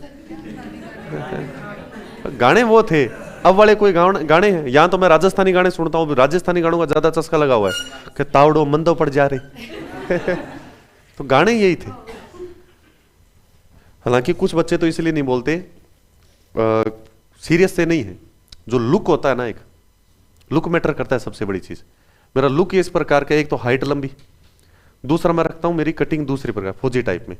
तो इसलिए विद्यार्थी जब मैं नया नया क्लास में एंटर होता हूं ना, तो अगर मैं बच्चों से बात नहीं करूं, आपकी क्लास में थोड़ा बहुत बात तो करता हूं, बाकी स्टूडियो से कभी पूछना कि मैं कभी क्लासों में बोलता ही नहीं हूं, चुपचाप मैटर कंटेंट टू कंटेंट लगा रहता हूं पूरा, और विद्यार्थी चुपचाप बैठा रहता है। इसीलिए उत्कर्ष के अंदर निर्मल सर हमेशा कहते हैं कि जितना ये फास्ट सिलेबस कराता ना, उतना कोई मास्टर नहीं करवाता। मैं खींच के निकाल देता हूं सिलेबस को, मैं बात ही नहीं करता, खींचम खींच चलता हूं। अब आपको तो मैं इसलिए बताता हूं कि तुम आगे से बोलते ही नहीं हो, तो तुम्हें बताना पड़ता है, बोलो थोड़ा बहुत। क्लास में माहौल बना रहे, उनको तो माहौल बना के रखते हो दूसरे बच्चे, तो उनको फिर मैं थोड़ा थोड़ा शांत करवाता रहता हूं। अगर मैं बच्चों से बोलता नहीं हूं तो बच्चा चुपचाप ही बैठा रहता है, खन्ना ये डांटेगा नहीं, मारेगा ही इसलिए बच्चा बोलता भी नहीं। और कभी मेरे को देख लेना, बाहर कभी खड़ा करके किसी ने क्वेश्चन पूछा मेरे से, कि मास्टरों को रोक के बच्चे क्वेश्चन पूछ लेते, मेरे को कोई नहीं रोकता बाहर, क्योंकि मैं धीमा चलता नहीं, फास्ट चलता हूं, तो ना इससे नहीं पूछना और सभी से पूछ लेंगे। आपने कभी ये देखा, सारे मास्टरों के साथ बच्चे फोटो खिंचवाते मिल जाएंगे, मेरे साथ बहुत कम चांस होता है जब बच्चा आकर कहता है सर जी एक फोटो। ये भी नहीं बोलता है बच्चा बोलता ही नहीं है कभी, पता नहीं मेरे शकल पे क्या लिखा है ऐसा। हालांकि मैं कभी बच्चों को डांटता नहीं हूं, आज तक कभी नहीं डांटा, डांट के करूंगा क्या मैं, कभी नहीं डांटता है। आंखें क्या है, आंखें सीरियस है, मैं इतना डरावना थोड़ी हूं। अच्छा सीरियस कहते हैं, फिर तो बढ़िया है। अच्छा वाह, अब आया ना मजा। तो अब अपने अफ्रीका में आ जाओ, मेरे को फिर नींद नहीं आएगी, ज्यादा तारीफ होगी तो अच्छा कहानी लास्ट दिन, अभी अपना ज्यादा दिन नहीं है, ज्यादा दिन पकड़ने नहीं दूंगा मैं इसको। अब अपने ज्यादा से ज्यादा अपना लास्ट है 20 एक घंटे का मैटर, 20 भी नहीं है, उसमें 16-17 ही मानो, बस ये महाद्वीप महासागर हो जाए, उसके बाद में निकल जाएंगे अपने ज्यादातर टॉपिक है। जो ये जो पर्वत है इसका नाम है हमारे माउंट एटलस पर्वत। एटलस पर्वत सीधा लिखेंगे, एटलस पर्वत।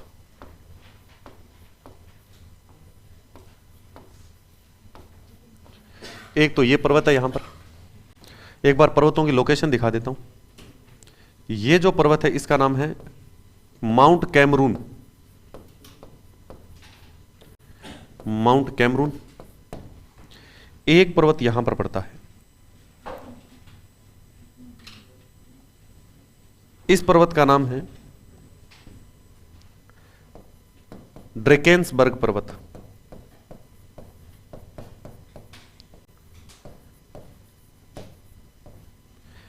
एक पर्वत हमारे यहां पर पड़ता है तंजानिया में, इसका नाम है माउंट किलीमंजारो।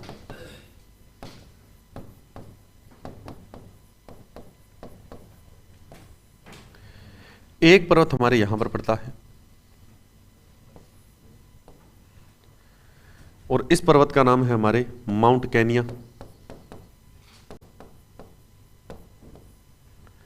और एक पर्वत हमारे इस जगह पड़ता है, इसके बिल्कुल बगल में यहां पर, इसका नाम है माउंट रुवेंजोरी। ये हमारे प्रमुख अफ्रीका के पर्वत हैं। सबसे पहले हम एटलस पर्वत देखते हैं। एटलस पर्वत की अगर हम बात करें तो 3 देशों में फैला हुआ है। 3 देश देख सकते हैं, एक तो मोरक्को, अल्जीरिया, ट्यूनीशिया। तो 3 देशों में फैला है, एक तो है मोरक्को, अल्जीरिया, ट्यूनीशिया।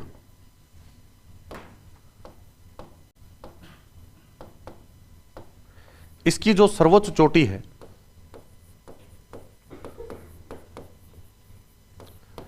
उसका नाम है माउंट टुबकोल, जो कि मोरक्को देश में यहां पर पड़ती है। माउंट टुबकोल। विशेषता क्या है इस पर्वत की? तो विशेषता यह है कि अफ्रीका का एकमात्र वल्लित पर्वत है। अफ्रीका में बाकी जो पर्वत है जैसे ड्रैकेंसबर्ग पर्वत है, ये तो अरावली की तरह है पुराना, ये सारे ज्वालामुखी पर्वत है। तो एकमात्र वल्लित पर्वत यही है इस महाद्वीप का, ये एटलस पर्वत है। अगर हम बात करते हैं ड्रैकेंसबर्ग पर्वत की, तो ये 3 देशों में फैला हुआ है। एक तो ये आपको एक कलर तो दिखाई दे रहा है, येलो कलर जो है, ये है साउथ अफ्रीका। यहां पर थोड़ा ब्लू सा कलर दिखाई दे रहा है, ये लेसोथो। और ये ग्रीन कलर वाला यहां पर छोटा सा देश है जिसका नाम है स्वाजीलैंड। 3 देशों में फैला हुआ है ये। एक तो है स्वाजीलैंड, एक है लेसोथो, और एक देश का नाम है साउथ अफ्रीका। इसकी जो सर्वोच्च चोटी है, उस सर्वोच्च चोटी का नाम है थबाना नेत्याना। यह हमारा ड्रैकेंसबर्ग पर्वत है। अगला जो पर्वत आता है उसका नाम है माउंट कैमरून। देश का नाम भी कैमरून, चोटी का नाम भी माउंट कैमरून, पर्वत का नाम भी कैमरून है, देश का नाम भी कैमरून है, चोटी का नाम भी कैमरून है। विशेषता क्या है? अफ्रीका का एकमात्र सक्रिय ज्वालामुखी पर्वत है ये। अफ्रीका का एकमात्र सक्रिय ज्वालामुखी पर्वत। ये हमारे माउंट कैमरून के बारे में। अगला है माउंट किलिमंजारो। माउंट किलिमंजारो कौन से देश में है? तो हमें ध्यान रखना है, तंजानिया देश में है। तंजानिया देश है। दूसरा है इसकी सर्वोच्च चोटी, इसकी सर्वोच्च चोटी का नाम ही माउंट किलिमंजारो है।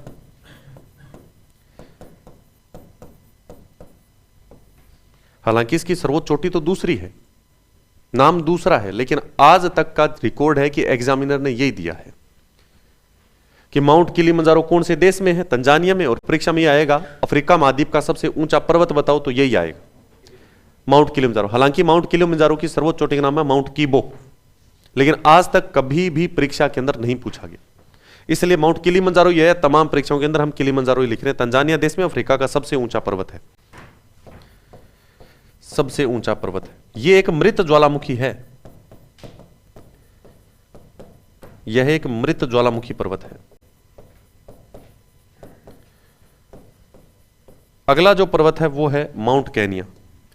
माउंट केनिया की बात करें, देश का नाम भी केनिया, चोटी का नाम माउंट केनिया। माउंट केनिया पर्वत, देश का नाम केनिया, चोटी का नाम माउंट केनिया। विशेषता क्या है? अफ्रीका का दूसरा सबसे ऊंचा पर्वत है। अफ्रीका का दूसरा सबसे ऊंचा पर्वत है, यह इसकी विशेषता है। अगला आता है माउंट रुवेनजोरी। माउंट रुवेनजोरी 2 देशों की बाउंड्री पर पड़ता है, एक तो केनिया, एक युगांडा। 2 देशों की बाउंड्री पर बनता है और 7 पर्वतों से मिलकर बना हुआ है। 7 पर्वतों की आकृति है चांद के हिसाब से, इसलिए इसे माउंटेन्स ऑफ द मून कहा जाता है।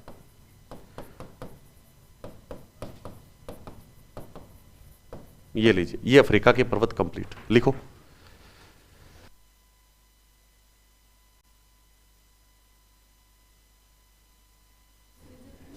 स्विट्जरलैंड तो हमारे यूरोप देश में है, ये स्वाजीलैंड है।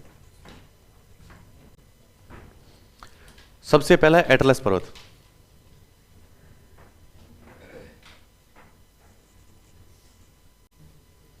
क्या बात है, बच्चों ने बहुत आपकी डिमांड की है भी, ऑनलाइन वालों ने। ऑनलाइन वाले करेंगे सर जी आपकी आखिरी क्लास में आप ऑफलाइन क्लास वाले जो बच्चे उनको कैमरे के सामने लाना। 5 महीने हो गए, एक बार बैच का दर्शन नहीं करवाया। चलो तुम्हारी मांग हो रही है, रोज मांग करते हैं। अच्छा, तो आपको देखना चाहते हैं। अच्छा, सामने नहीं आओगे तुम? है? अच्छा ना, कोई बात नहीं, इनमें से कुछ आ जाएंगे आगे। आना कि नहीं आना आगे? हाँ, ये आगे आ जाएंगे। आप इधर आओ एक बार तो।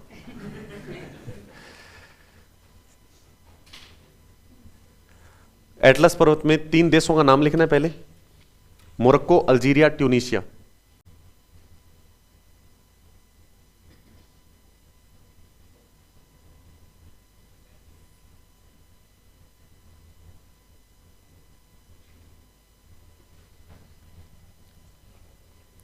Morocco, Algeria, Tunisia.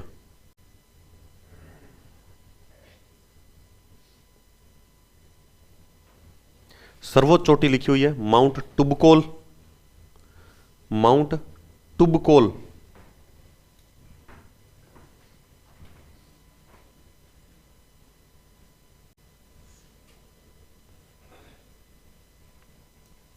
और विशेषता है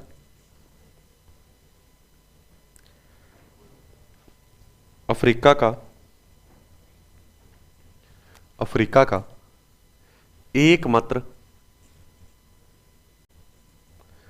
का एकमात्र वल्लित पर्वत है।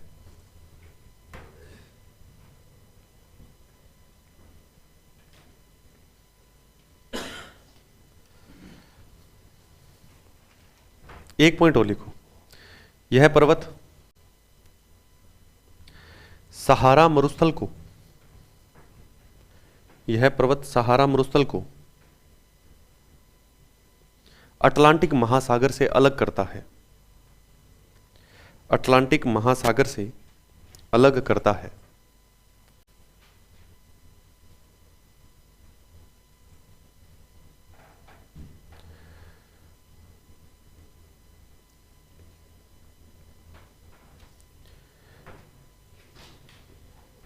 अगला पर्वत है माउंट कैमरून।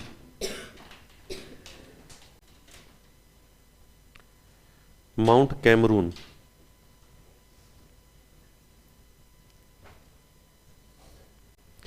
देश का नाम भी कैमरून।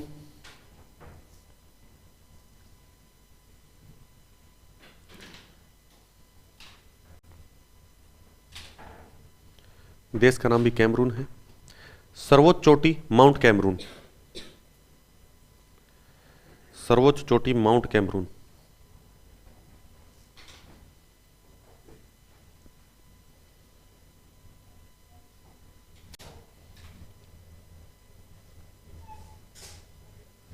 विशेषता लिखनी है अफ्रीका का एकमात्र सक्रिय ज्वालामुखी पर्वत। अफ्रीका का एकमात्र सक्रिय ज्वालामुखी पर्वत।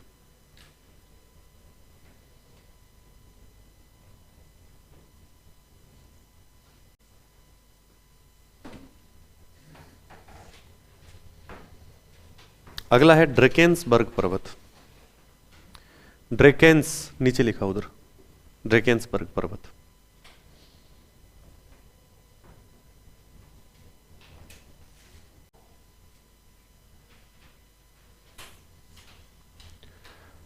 तीन देश हैं, स्वाजीलैंड, लेसोथो, दक्षिण अफ्रीका। स्वाजीलैंड, लेसोथो, दक्षिण अफ्रीका।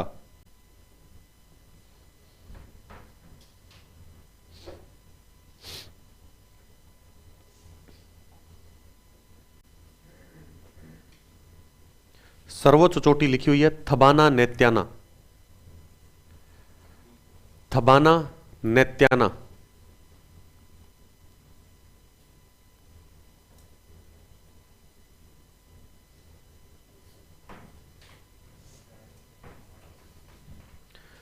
अगला पर्वत है माउंट किलीमंजारो।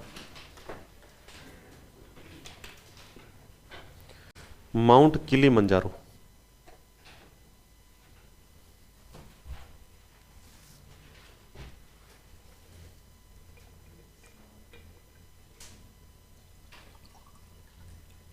देश का नाम है तंजानिया।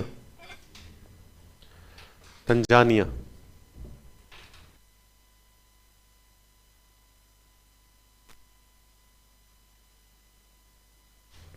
सर्वोच्च चोटी किलीमंजारो।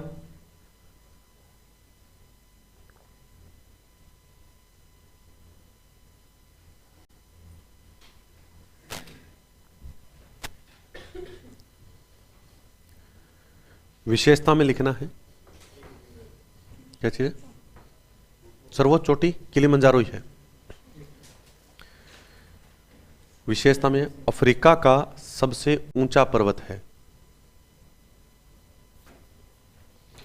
अफ्रीका का सबसे ऊंचा पर्वत है।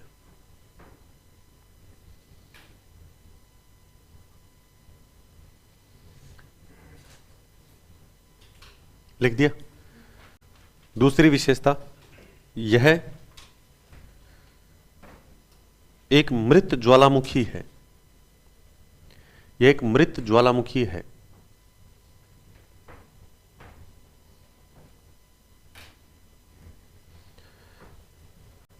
अगला पर्वत है माउंट केनिया। माउंट केनिया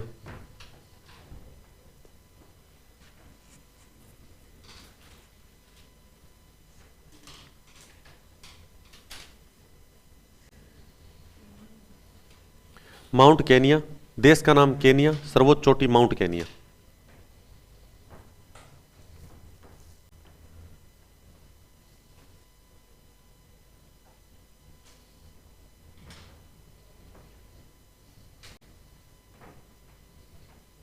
सर्वोच्च चोटी माउंट केनिया। विशेषता है अफ्रीका का दूसरा सबसे ऊंचा पर्वत है। अफ्रीका का दूसरा सबसे ऊंचा पर्वत है।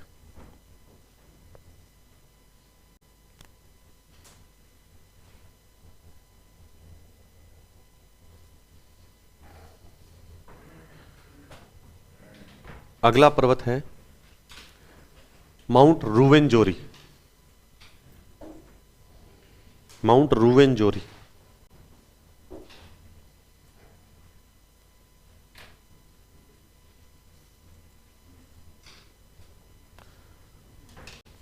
दो देश हैं, केनिया और युगांडा।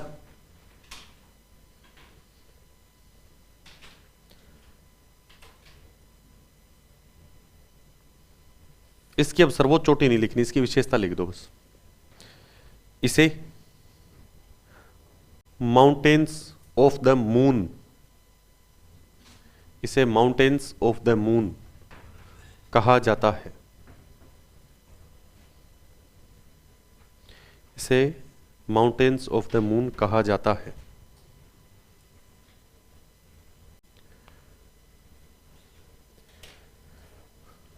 लिख दिया? ठीक है। अगला महाद्वीप है यूरोप। इसमें साथ साथ लिखना आप, क्योंकि इसमें पर्वत एक एक लाइन के आएंगे। इसमें कई पर्वतों की चोटियां चाटियां नहीं लिखनी, सिर्फ एक चीज लिखनी है कि कौन से दो देशों के बीच बाउंड्री बनाता है। तो साथ साथ लिखना यूरोप के अंदर सबसे पहला पर्वत हम देख रहे हैं यहां पर,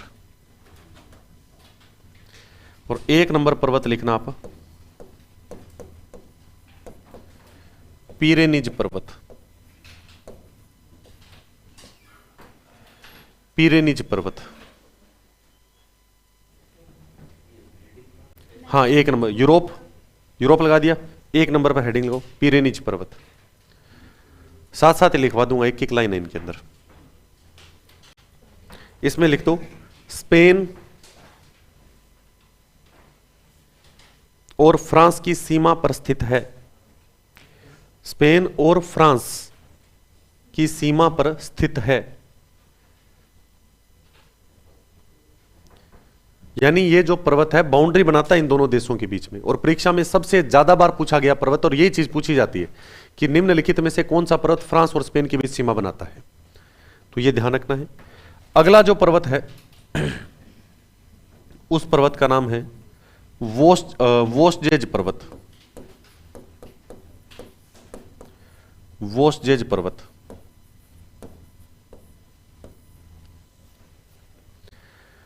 वोस्जेज पर्वत 2 नंबर।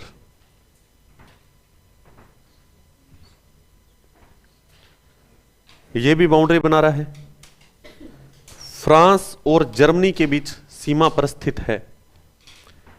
फ्रांस और जर्मनी के बीच सीमा पर स्थित है।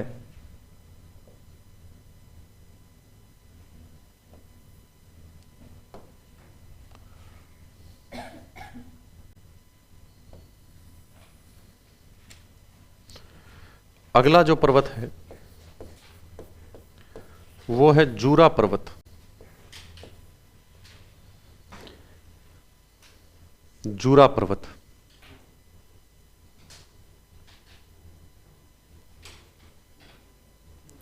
जूरा पर्वत फ्रांस और स्विट्जरलैंड की सीमा पर स्थित है।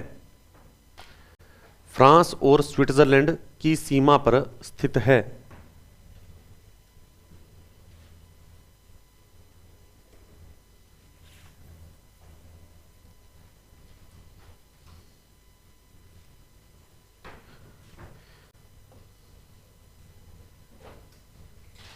ये जो पर्वत है ऊपर, इसका नाम है जलोन पर्वत।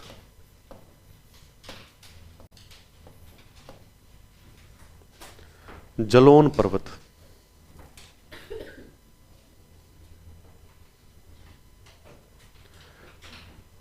नॉर्वे और स्वीडन की सीमा पर स्थित है। नॉर्वे, नॉर्वे और स्वीडन की सीमा पर स्थित है।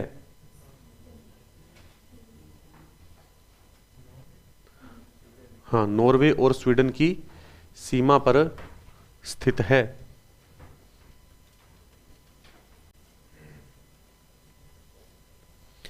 ठीक, अगला पर्वत लिखना आपको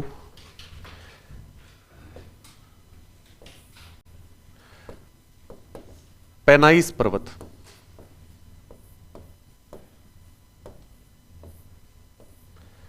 इसमें सीधा आगे लिख देना ग्रेट ब्रिटेन। Great Britain.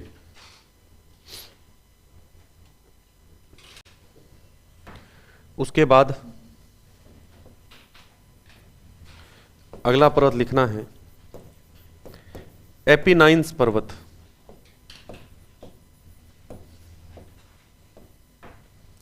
एपिनाइन्स पर्वत।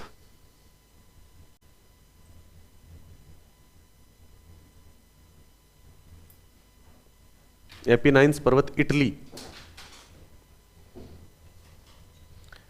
इटली में है। अगला जो पर्वत है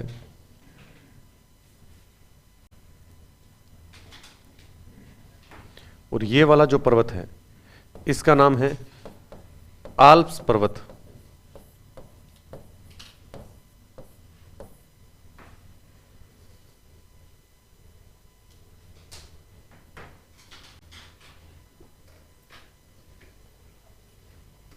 लिख दिया। इसमें लिखना, देशों के नाम बोल रहा हूं पहले। सबसे पहले लिखना इटली, फ्रांस, स्विट्जरलैंड,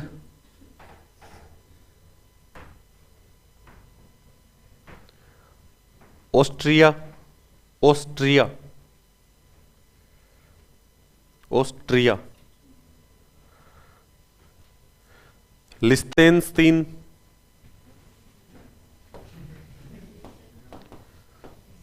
लिस्टेनस्टीन,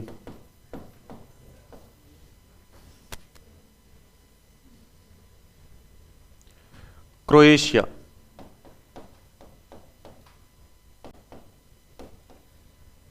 क्रोएशिया। कितने देश हो गए? 6। ठीक, अब सर्वोच्च चोटी लिखनी है इसकी। लिख दी, सर्वोच्च चोटी लिखनी है। इसकी सर्वोच्च चोटी का नाम है आल्प्स पर्वत की माउंट ब्लांक।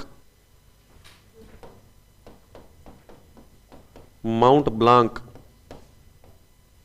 और ब्रैकेट में कर देना फ्रांस। ये फ्रांस में पड़ती है। अब है विशेषता। इसकी विशेषता है, यह वल्लित पर्वत का उदाहरण है। आल्प्स में आल्प्स पर्वत ही चल रहा है अपना। वल्लित, यह वल्लित पर्वत का उदाहरण है। दूसरी विशेषता, यह फ्रांस और इटली के बीच सीमा बनाता है।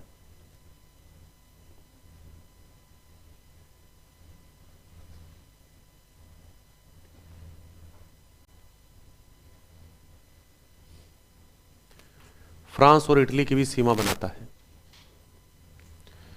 लिख दिया? ठीक है, अगला पर्वत देखते हैं हम। अगला जो पर्वत है वो यहां से इस प्रकार होकर ऐसे फैला हुआ है, और इस पर्वत का नाम है काकेशस। काकेशस पर्वत। काकेशस पर्वत।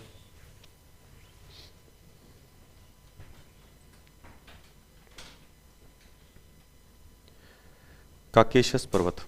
अब देशों के नाम लिखने सबसे पहले, रूस, रूस, अजरबैजान, अजरबैजान, रूस, अजरबैजान। जॉर्जिया, जॉर्जिया लिखूं? जॉर्जिया लिख दिया। उसके अलावा आपको लिखना एक आर्मेनिया, आर्मेनिया, आर्मेनिया। 4 देश बस। सर्वोच्च चोटी, सर्वोच्च चोटी का नाम है माउंट एल्ब्रूस। सर्वोच्च चोटी है माउंट एल्ब्रूस।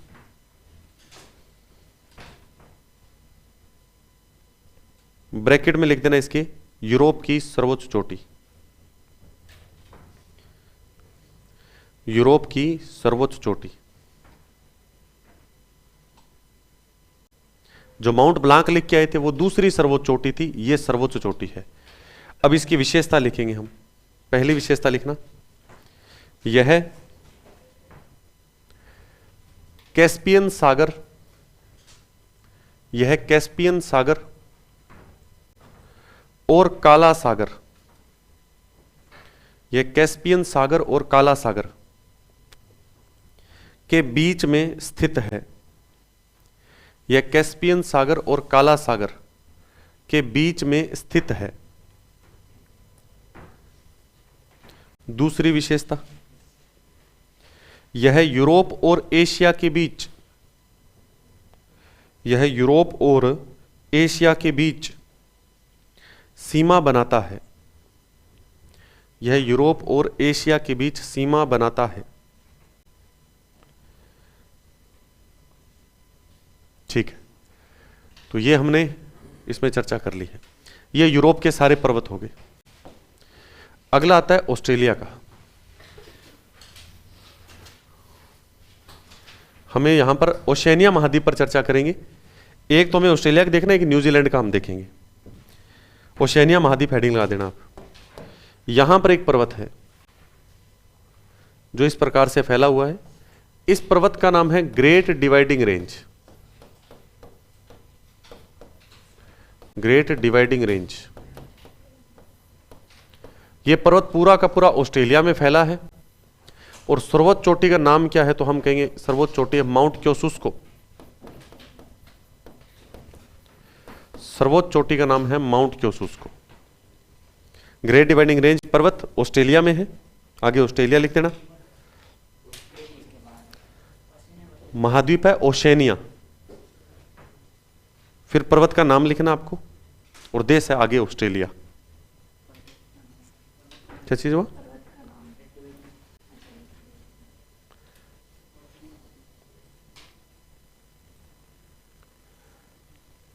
देश है ऑस्ट्रेलिया। फिर है सर्वोच्च चोटी माउंट क्योसुस्को।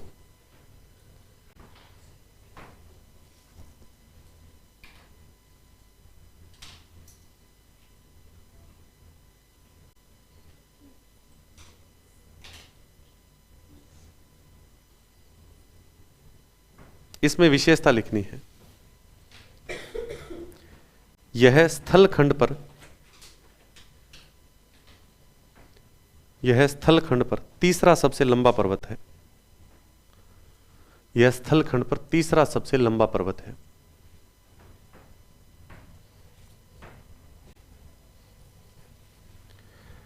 अब इसके ऑस्ट्रेलिया के इधर एक देश पड़ता है ऐसे करके,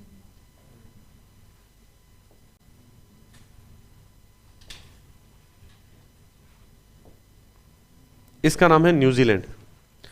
और न्यूजीलैंड के अंदर बीच में यहां पर एक पर्वतमाला है। इस पर्वतमाला का नाम क्या है? इसका नाम है दक्षिणी आल्प्स। तो दूसरा पर्वत है ओशेनिया महाद्वीप का, ये दक्षिणी आल्प्स पर्वत। अगला पर्वत लिखो दक्षिणी आल्प्स पर्वत। दक्षिणी आल्प्स पर्वत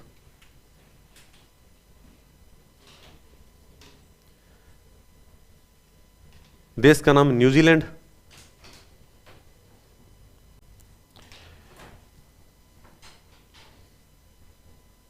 चोटी का नाम, सर्वोच्च चोटी है इसकी, माउंट कुक। माउंट कुक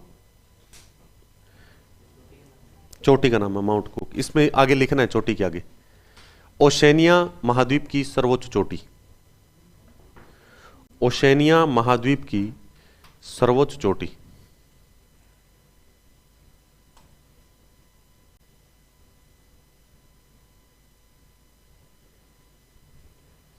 लिख दिया। ये हमने ओशेनिया महाद्वीप पर चर्चा कर ली। अब हम बात करेंगे हमारे एशिया पर।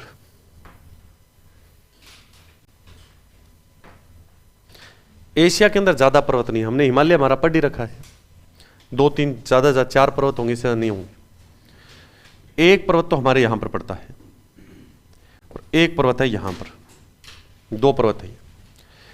ऊपर वाला जो पर्वत है इसमें, उसका नाम है जाग्रोस पर्वत,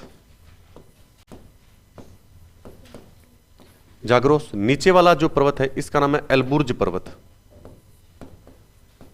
एलबुर्ज पर्वत। एक बार 1 नंबर पर लिखो जाग्रोस पर्वत, एशिया महाद्वीप के शुरू हो गए ये। जाग्रोस पर्वत, देश का नाम ईरान, जाग्रोस पर्वत, देश का नाम है ईरान। सर्वोच्च चोटी लिखनी इसकी हमें, जाग्रोस पर्वत, देश का नाम ईरान। फिर है सर्वोच्च चोटी, सर्वोच्च चोटी का नाम है माउंट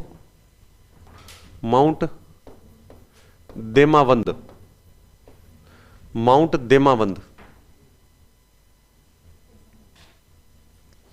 2 नंबर पर्वत है एलबुर्ज पर्वत,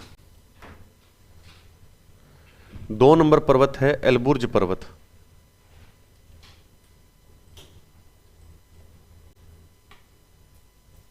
लिख दिया। ईरान, आगे लिख दो ईरान। अब हमें 2 पर्वत यहां देखने हैं। एक पर्वत का तो नाम है पोंटिक, अगला पर्वत है, इसमें चोटी नहीं लिखनी, छोटे छोटे पर्वत आएंगे। पोंटिक पर्वत है एक तो, और एक पर्वत का नाम है टोरस, पोंटिक पर्वत, टोरस पर्वत, दोनों ही लिख देना अलग अलग लाइनों में। पोंटिक पर्वत, टोरस पर्वत, दोनों के अंदर आ जाएगा तुर्की,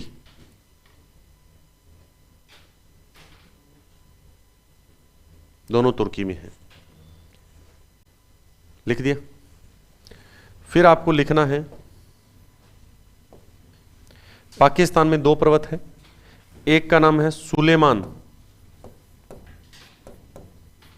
सुलेमान पर्वत, और एक का नाम है किरथर पर्वत,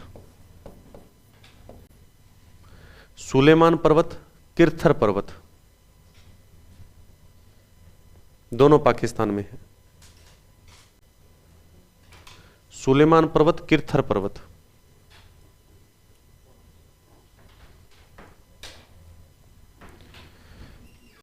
एक पर्वत हमारे यहां से ऐसे निकलता है, ये वाला जो पर्वत है इसका नाम है हिंदू कुश, हिंदू कुश पर्वत, कुश, हिंदू कुश। हिंदू कुश पर्वत 2-3 देश लिखेंगे हम। हिंदू कुश पर्वत में देश लिखना Afghanistan, Pakistan, Tajikistan, Afghanistan, Pakistan, Tajikistan, Tajikistan. लिख दिया। ठीक है, सर्वोच्च चोटी लिखो इसकी, इसकी सर्वोच्च चोटी ताजिकिस्तान लिख दिया। पाकिस्तान, अफगानिस्तान, ताजिकिस्तान 3 देश है। सर्वोच्च चोटी लिखना है तिरचिमीर, तिरचिमीर, ये हिंदू कुश पर्वत की सर्वोच्च चोटी है, तिरचिमीर। तो ये हमारे लिखा नहीं, तिरचिमीर।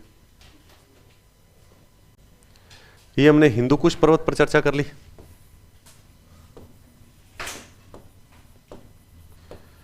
अगला जो पर्वत है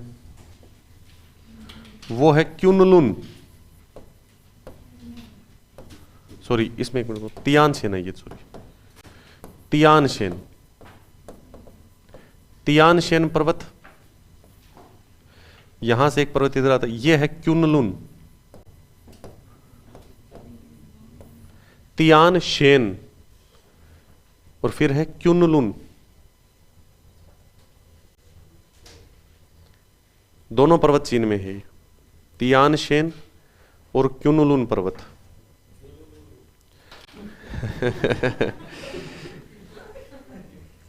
क्युनलुन है ये, दोनों ही चीन में है ये।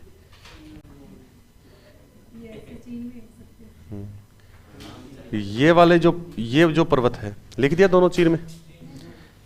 ये वाला जो पर्वत है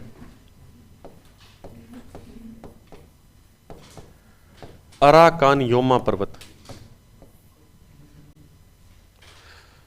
अगला है अराकान योमा पर्वत।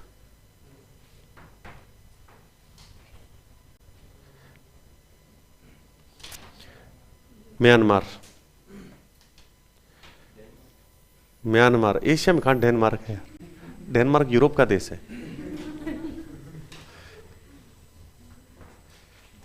पर चलो नाम तो थोड़े होने लगे ना याद। ये हमारे महाद्वीपों पर जितने भी हमारे पर्वत थे वो सारे कंप्लीट। मैदान, हेडिंग लो मैदान, मैदान आधे पेज में मैदान हो जाएगा।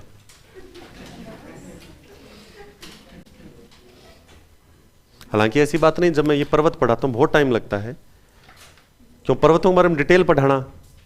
आप पिछली परीक्षा में देखेंगे तो आपके नाम नाम आते हैं, इसलिए मैंने नाम नाम लिखाए हैं। और चोटी चोटी पूछ रहा, उसकी चोटी मैंने लिखवाई आपको, इससे ज्यादा नहीं आता। हालांकि विश्व के अंदर आपको तो मैं पर्वत भी कम पढ़ा रहा हूं, कारण क्योंकि हमारे आते ही इतने ही है। आपके कभी खिंगन पर्वत है, अल्ताई पर्वत है, ये आते ही नहीं कभी आपके।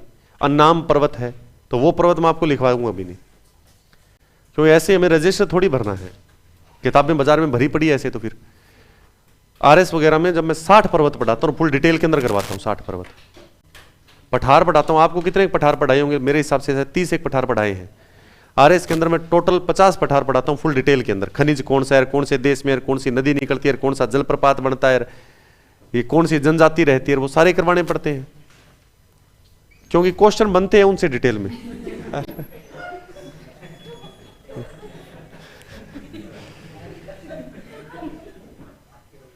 ये पर्वतों से उतरे ना तो एक बार चक्कर तो आएंगे। आरएस मेंस में एक बार क्वेश्चन पूछा गया था, ये 2016 के अंदर, 4 उष्ण कटिबंधीय मरुस्थलों का नाम लिखो। तो वहां पर क्या है कि आपको स्पष्ट रूप से वो दे सकता है कि उत्तरी अमेरिका के मरुस्थलों का नाम लिखो, दक्षिण अमेरिका के लिखो। तो वहां पर क्या डिटेल ज्यादा करवानी पड़ती है। हमें वो सिलेक्टिव मैटर करना जो हमारी परीक्षा में आएगा, क्यों रीट में इतना ज्यादा, रीट में क्वेश्चन आने 3.5 से 4 सीधा देगा। अराकान योमा पर्वत कौन से देश में है, सीधा आएगा क्वेश्चन आपको। सिंपल सिंपल जो लिखे, कौन से सीधे क्वेश्चन पूछेगा। वो ज्यादा काला रिम तो पूछेगा कौन से देश में है सर्वाधिक, बोत्सवाना। और यहाँ वो जनजाति पूछ लेगा। पठारों में देश का नाम आता है और कुछ नहीं आता। जैसे ग्रेट बेसिन पठार के बारे में एक लाइन पूछ लेते हैं कभी कभी, बाकी ज्यादातर देशों के नाम पूछेंगे। आप पिछली परीक्षा उठा के देखना।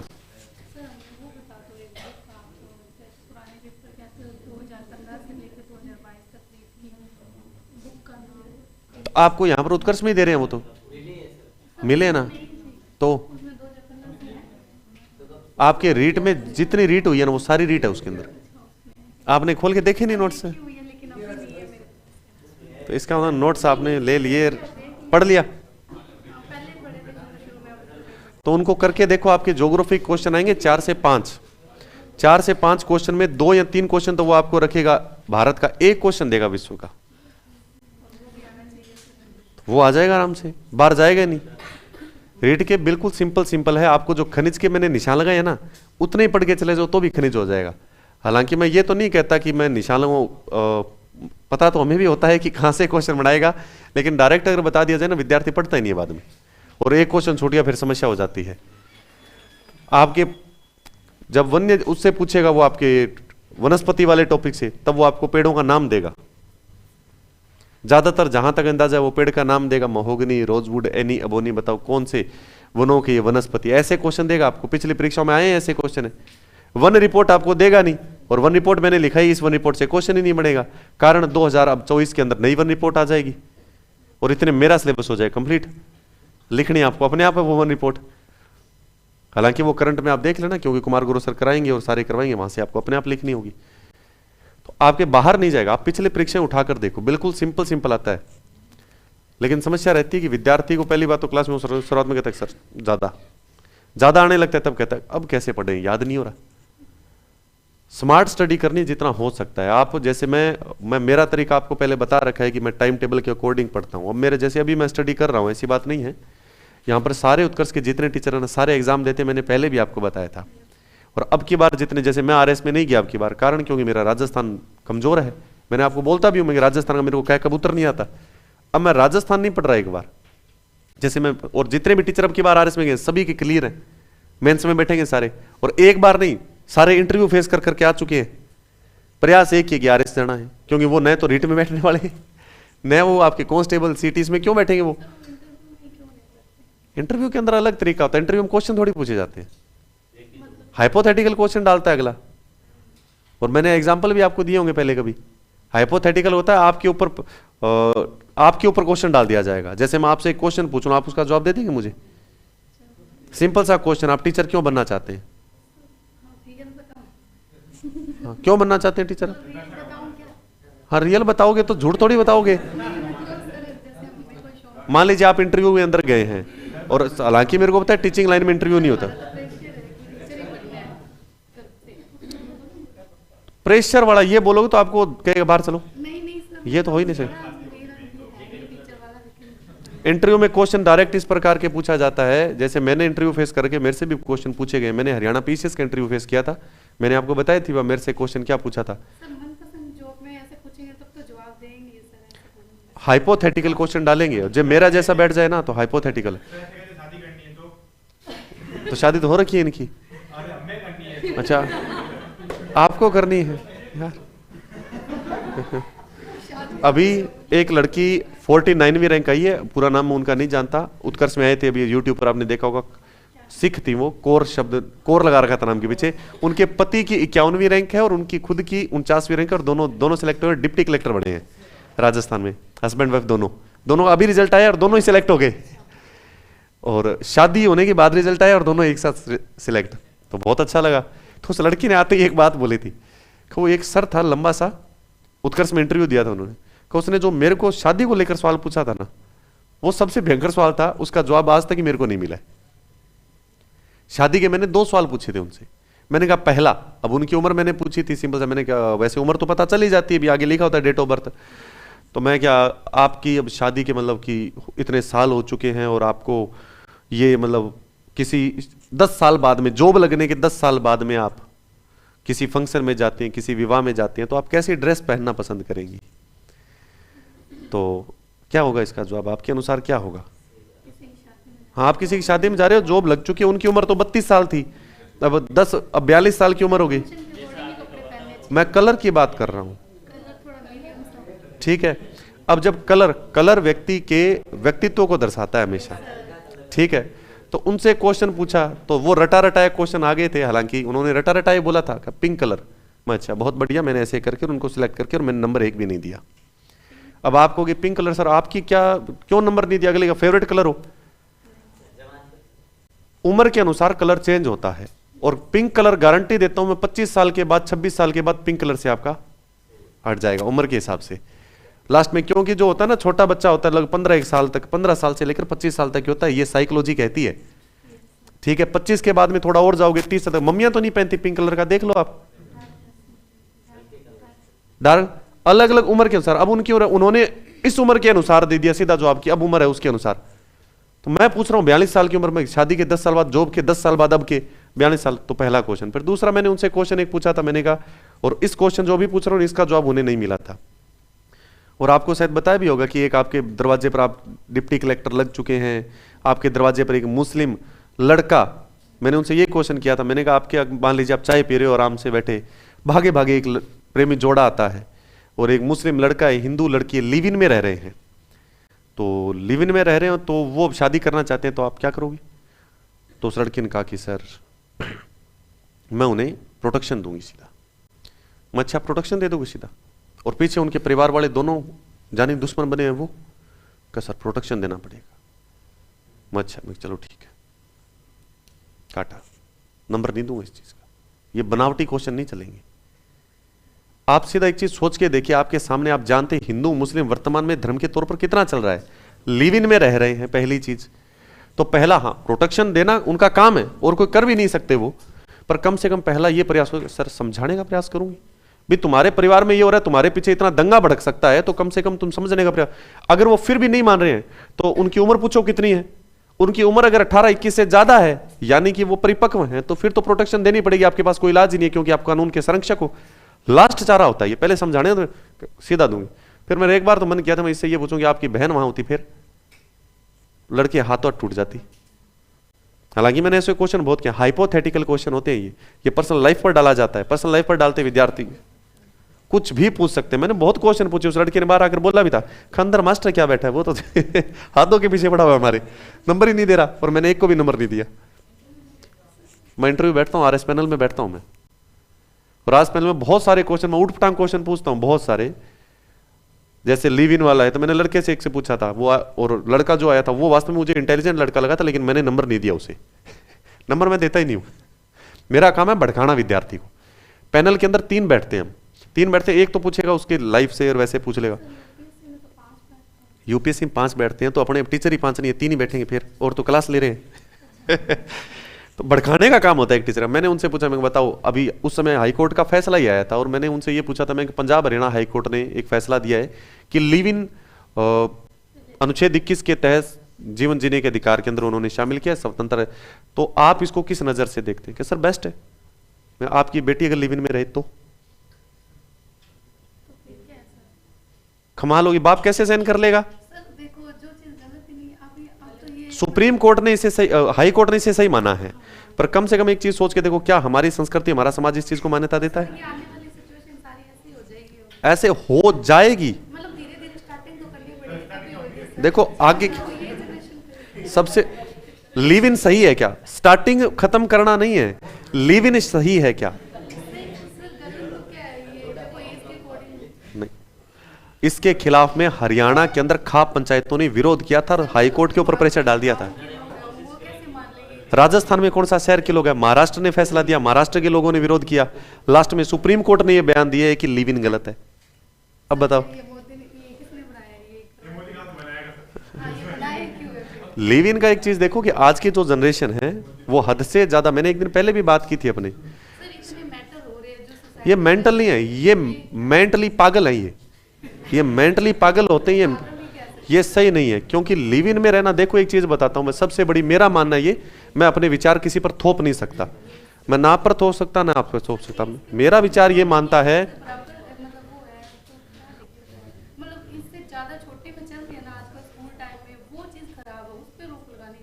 सबसे बड़ी चीज बताऊं आपको, आपने शायद कभी भी धर्म सुधार आंदोलन नहीं पढ़े होंगे विश्व के इतिहास में, ईसाइयों के बारे में आपने शायद मुस्लिमों के बारे में नहीं पढ़ा होगा, शायद हिंदू धर्म के बारे में नहीं पढ़ा होगा। हमारे तीनों के जो अलग अलग शादी की उम्र निर्धारित की गई है, हर एक चीज का टाइम निर्धारित किया गया है। और सबसे बड़ी बात है, मुस्लिम के अंदर शादी से पहले लिव इन का मतलब उनके आपस में सेक्सुअल रिलेशन बन चुके हैं। हिंदुओं के अंदर भी ये गलत है, मुस्लिम के अंदर भी गलत है, ईसाई के अंदर भी गलत है, तीनों के अंदर गलत है, सबसे बड़ी बात। और लिव इन के अंदर मैं गारंटी देता हूं, अभी जितने भी लिव इन में रह रहे हैं, आप उनकी उम्र जाकर चेक कर लेना, आप उम्र पूछ लेना कब से उन्होंने रहना शुरू किया, तो आपको उम्र क्या बताएंगे? 16-17। सच्चाई है ये। और हाथों जब उस लड़के से मैंने जब ये क्वेश्चन किया, मैं आपकी बेटी रही, तो वो चुप हो गया था। इसका मतलब वो बनावटी क्वेश्चन दे रहा है, खुद के ऊपर लागू नहीं कर रहा और दूसरे पर लागू कर रहा है, तो ये क्वेश्चन का जवाब नहीं होता, ये गलत हो जाता है। हालांकि लिव इन में रह रहे तो सिंपल सा है, सिंपल सा जवाब। अगर मान लीजिए मेरे से ऐसा क्वेश्चन पूछा जाए, हालांकि चलो मेरे से ऐसा क्वेश्चन नहीं, मेरे से पूछा जाए तो मैं सिंपल सा एक जवाब दूंगा कि सर पहले मैं समझाऊंगा उसे, मैं समझाऊंगा, नहीं मानी तो फिर मैं क्या कर सकता हूं? अगले उम्र देखो, अगर उसकी उम्र 18 छोटी है तो अभी तक मेरे पास अधिकार है और मैं ऐसा नहीं करने दूंगा। 18 से ऊपर मैं समझा रहा हूं, नहीं मान रही तो फिर मेरे हाथ में है क्या? वो कानून की संरक्षण लेगी, इससे अच्छा मैं खुद अधिकारी हूं, फिर मैं खुद संरक्षण दूंगा। पहले समझाने का तो प्रयास करे। तो ये चीज, हालांकि आप कुछ नहीं कर सकते, यूरोपीय कंट्री में जाकर बच्चे को कुछ नहीं कह सकते, थप्पड़ मार दो तो आपके ऊपर केस ठोक देगा, अपने बाप पर केस ठोक देते हैं वो। पर हालांकि लिव इन एक गलत है, ये मेरा मानना है। मैं आपके ऊपर वैसे विचार अलग अलग, सभी के विचार अलग है, लेकिन मेरा मानना है लिव इन बहुत ज्यादा गलत है। कारण अगर आप पहले ही इस प्रकार में संबंध में रह रहे हैं तो बिल्कुल सरासर ही गलत है। गारंटी देता हूं आगे का वैवाहिक जीवन सुखी नहीं होगा, ये पक्का है, शर्त के साथ है, आगे ये गारंटी है। आप एक सिंपल लव मैरिज जो होती है, नहीं हो सकता है बिलीव, मैं ये नहीं कहता, मेरे विचार है, मैं आपके ऊपर थोप थोड़ रहा हूं। मेरा मानना है कि जो लव मैरिज होती है ज्यादातर, मेरा मानना है कि 2% से चलती है, 80% नहीं चलती। कारण क्या है?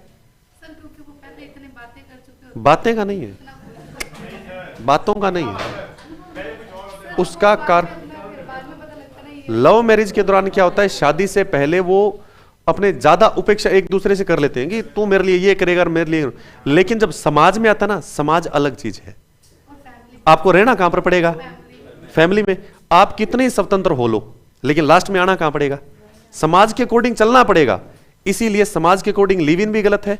और समाज हमारा बता दो, आज अगर कहीं पर बात करके देख लो मैरिज, आज भी चलो लव मैरिज लिव इन से तो ठीक ही है, चलो फिर भी मानता हूं मैं कि एक दूसरे को पसंद करते हैं, घर वालों को बताओ, भाग के शादी करने से तो अच्छा है घर वालों को बता दो, सहमति से शादी करो। आप पहले एक चीज सोच के देखो कि फिर आप देख लो कि आगे रिलेशन कैसा चलता है, खराब हो जाता है।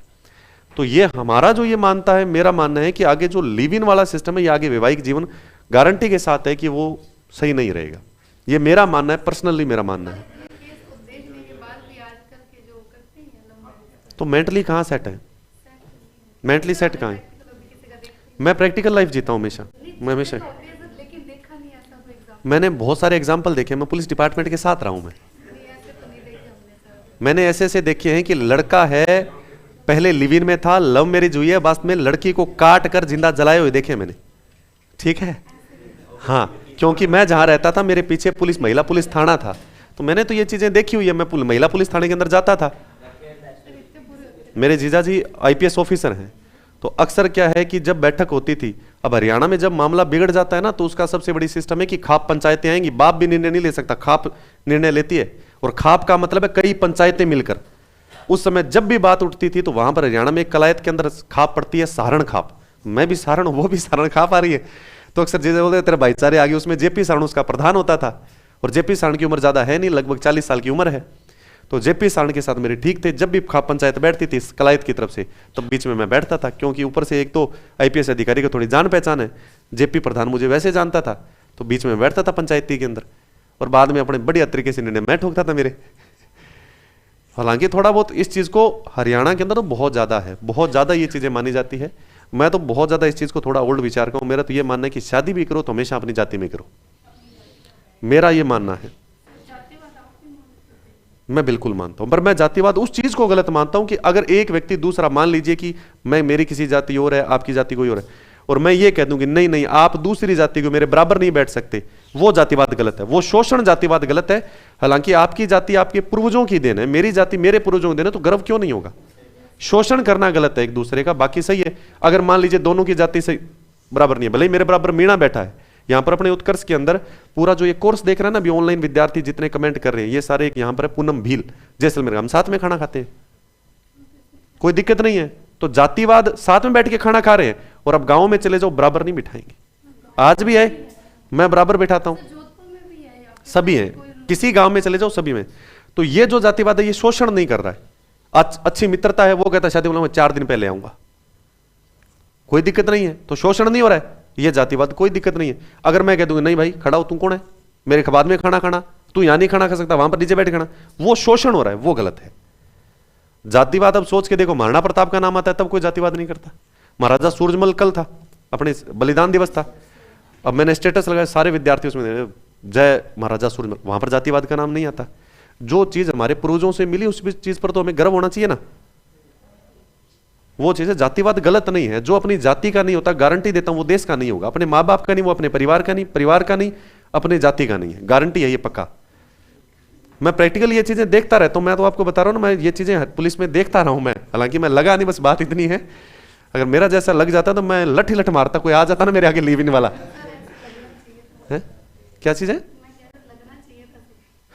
अभी कभी भगवान पूरा करेगा। कह रहा हूं ना, मैं अभी भी तैयारी करता हूं है।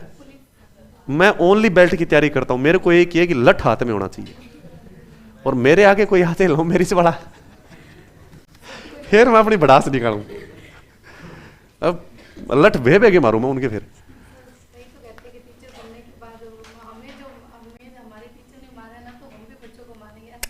कुछ नहीं होता। मेरे बच्चों से आज तक कभी डांटा ही नहीं मैंने बच्चों को, हालांकि मेरे पीठ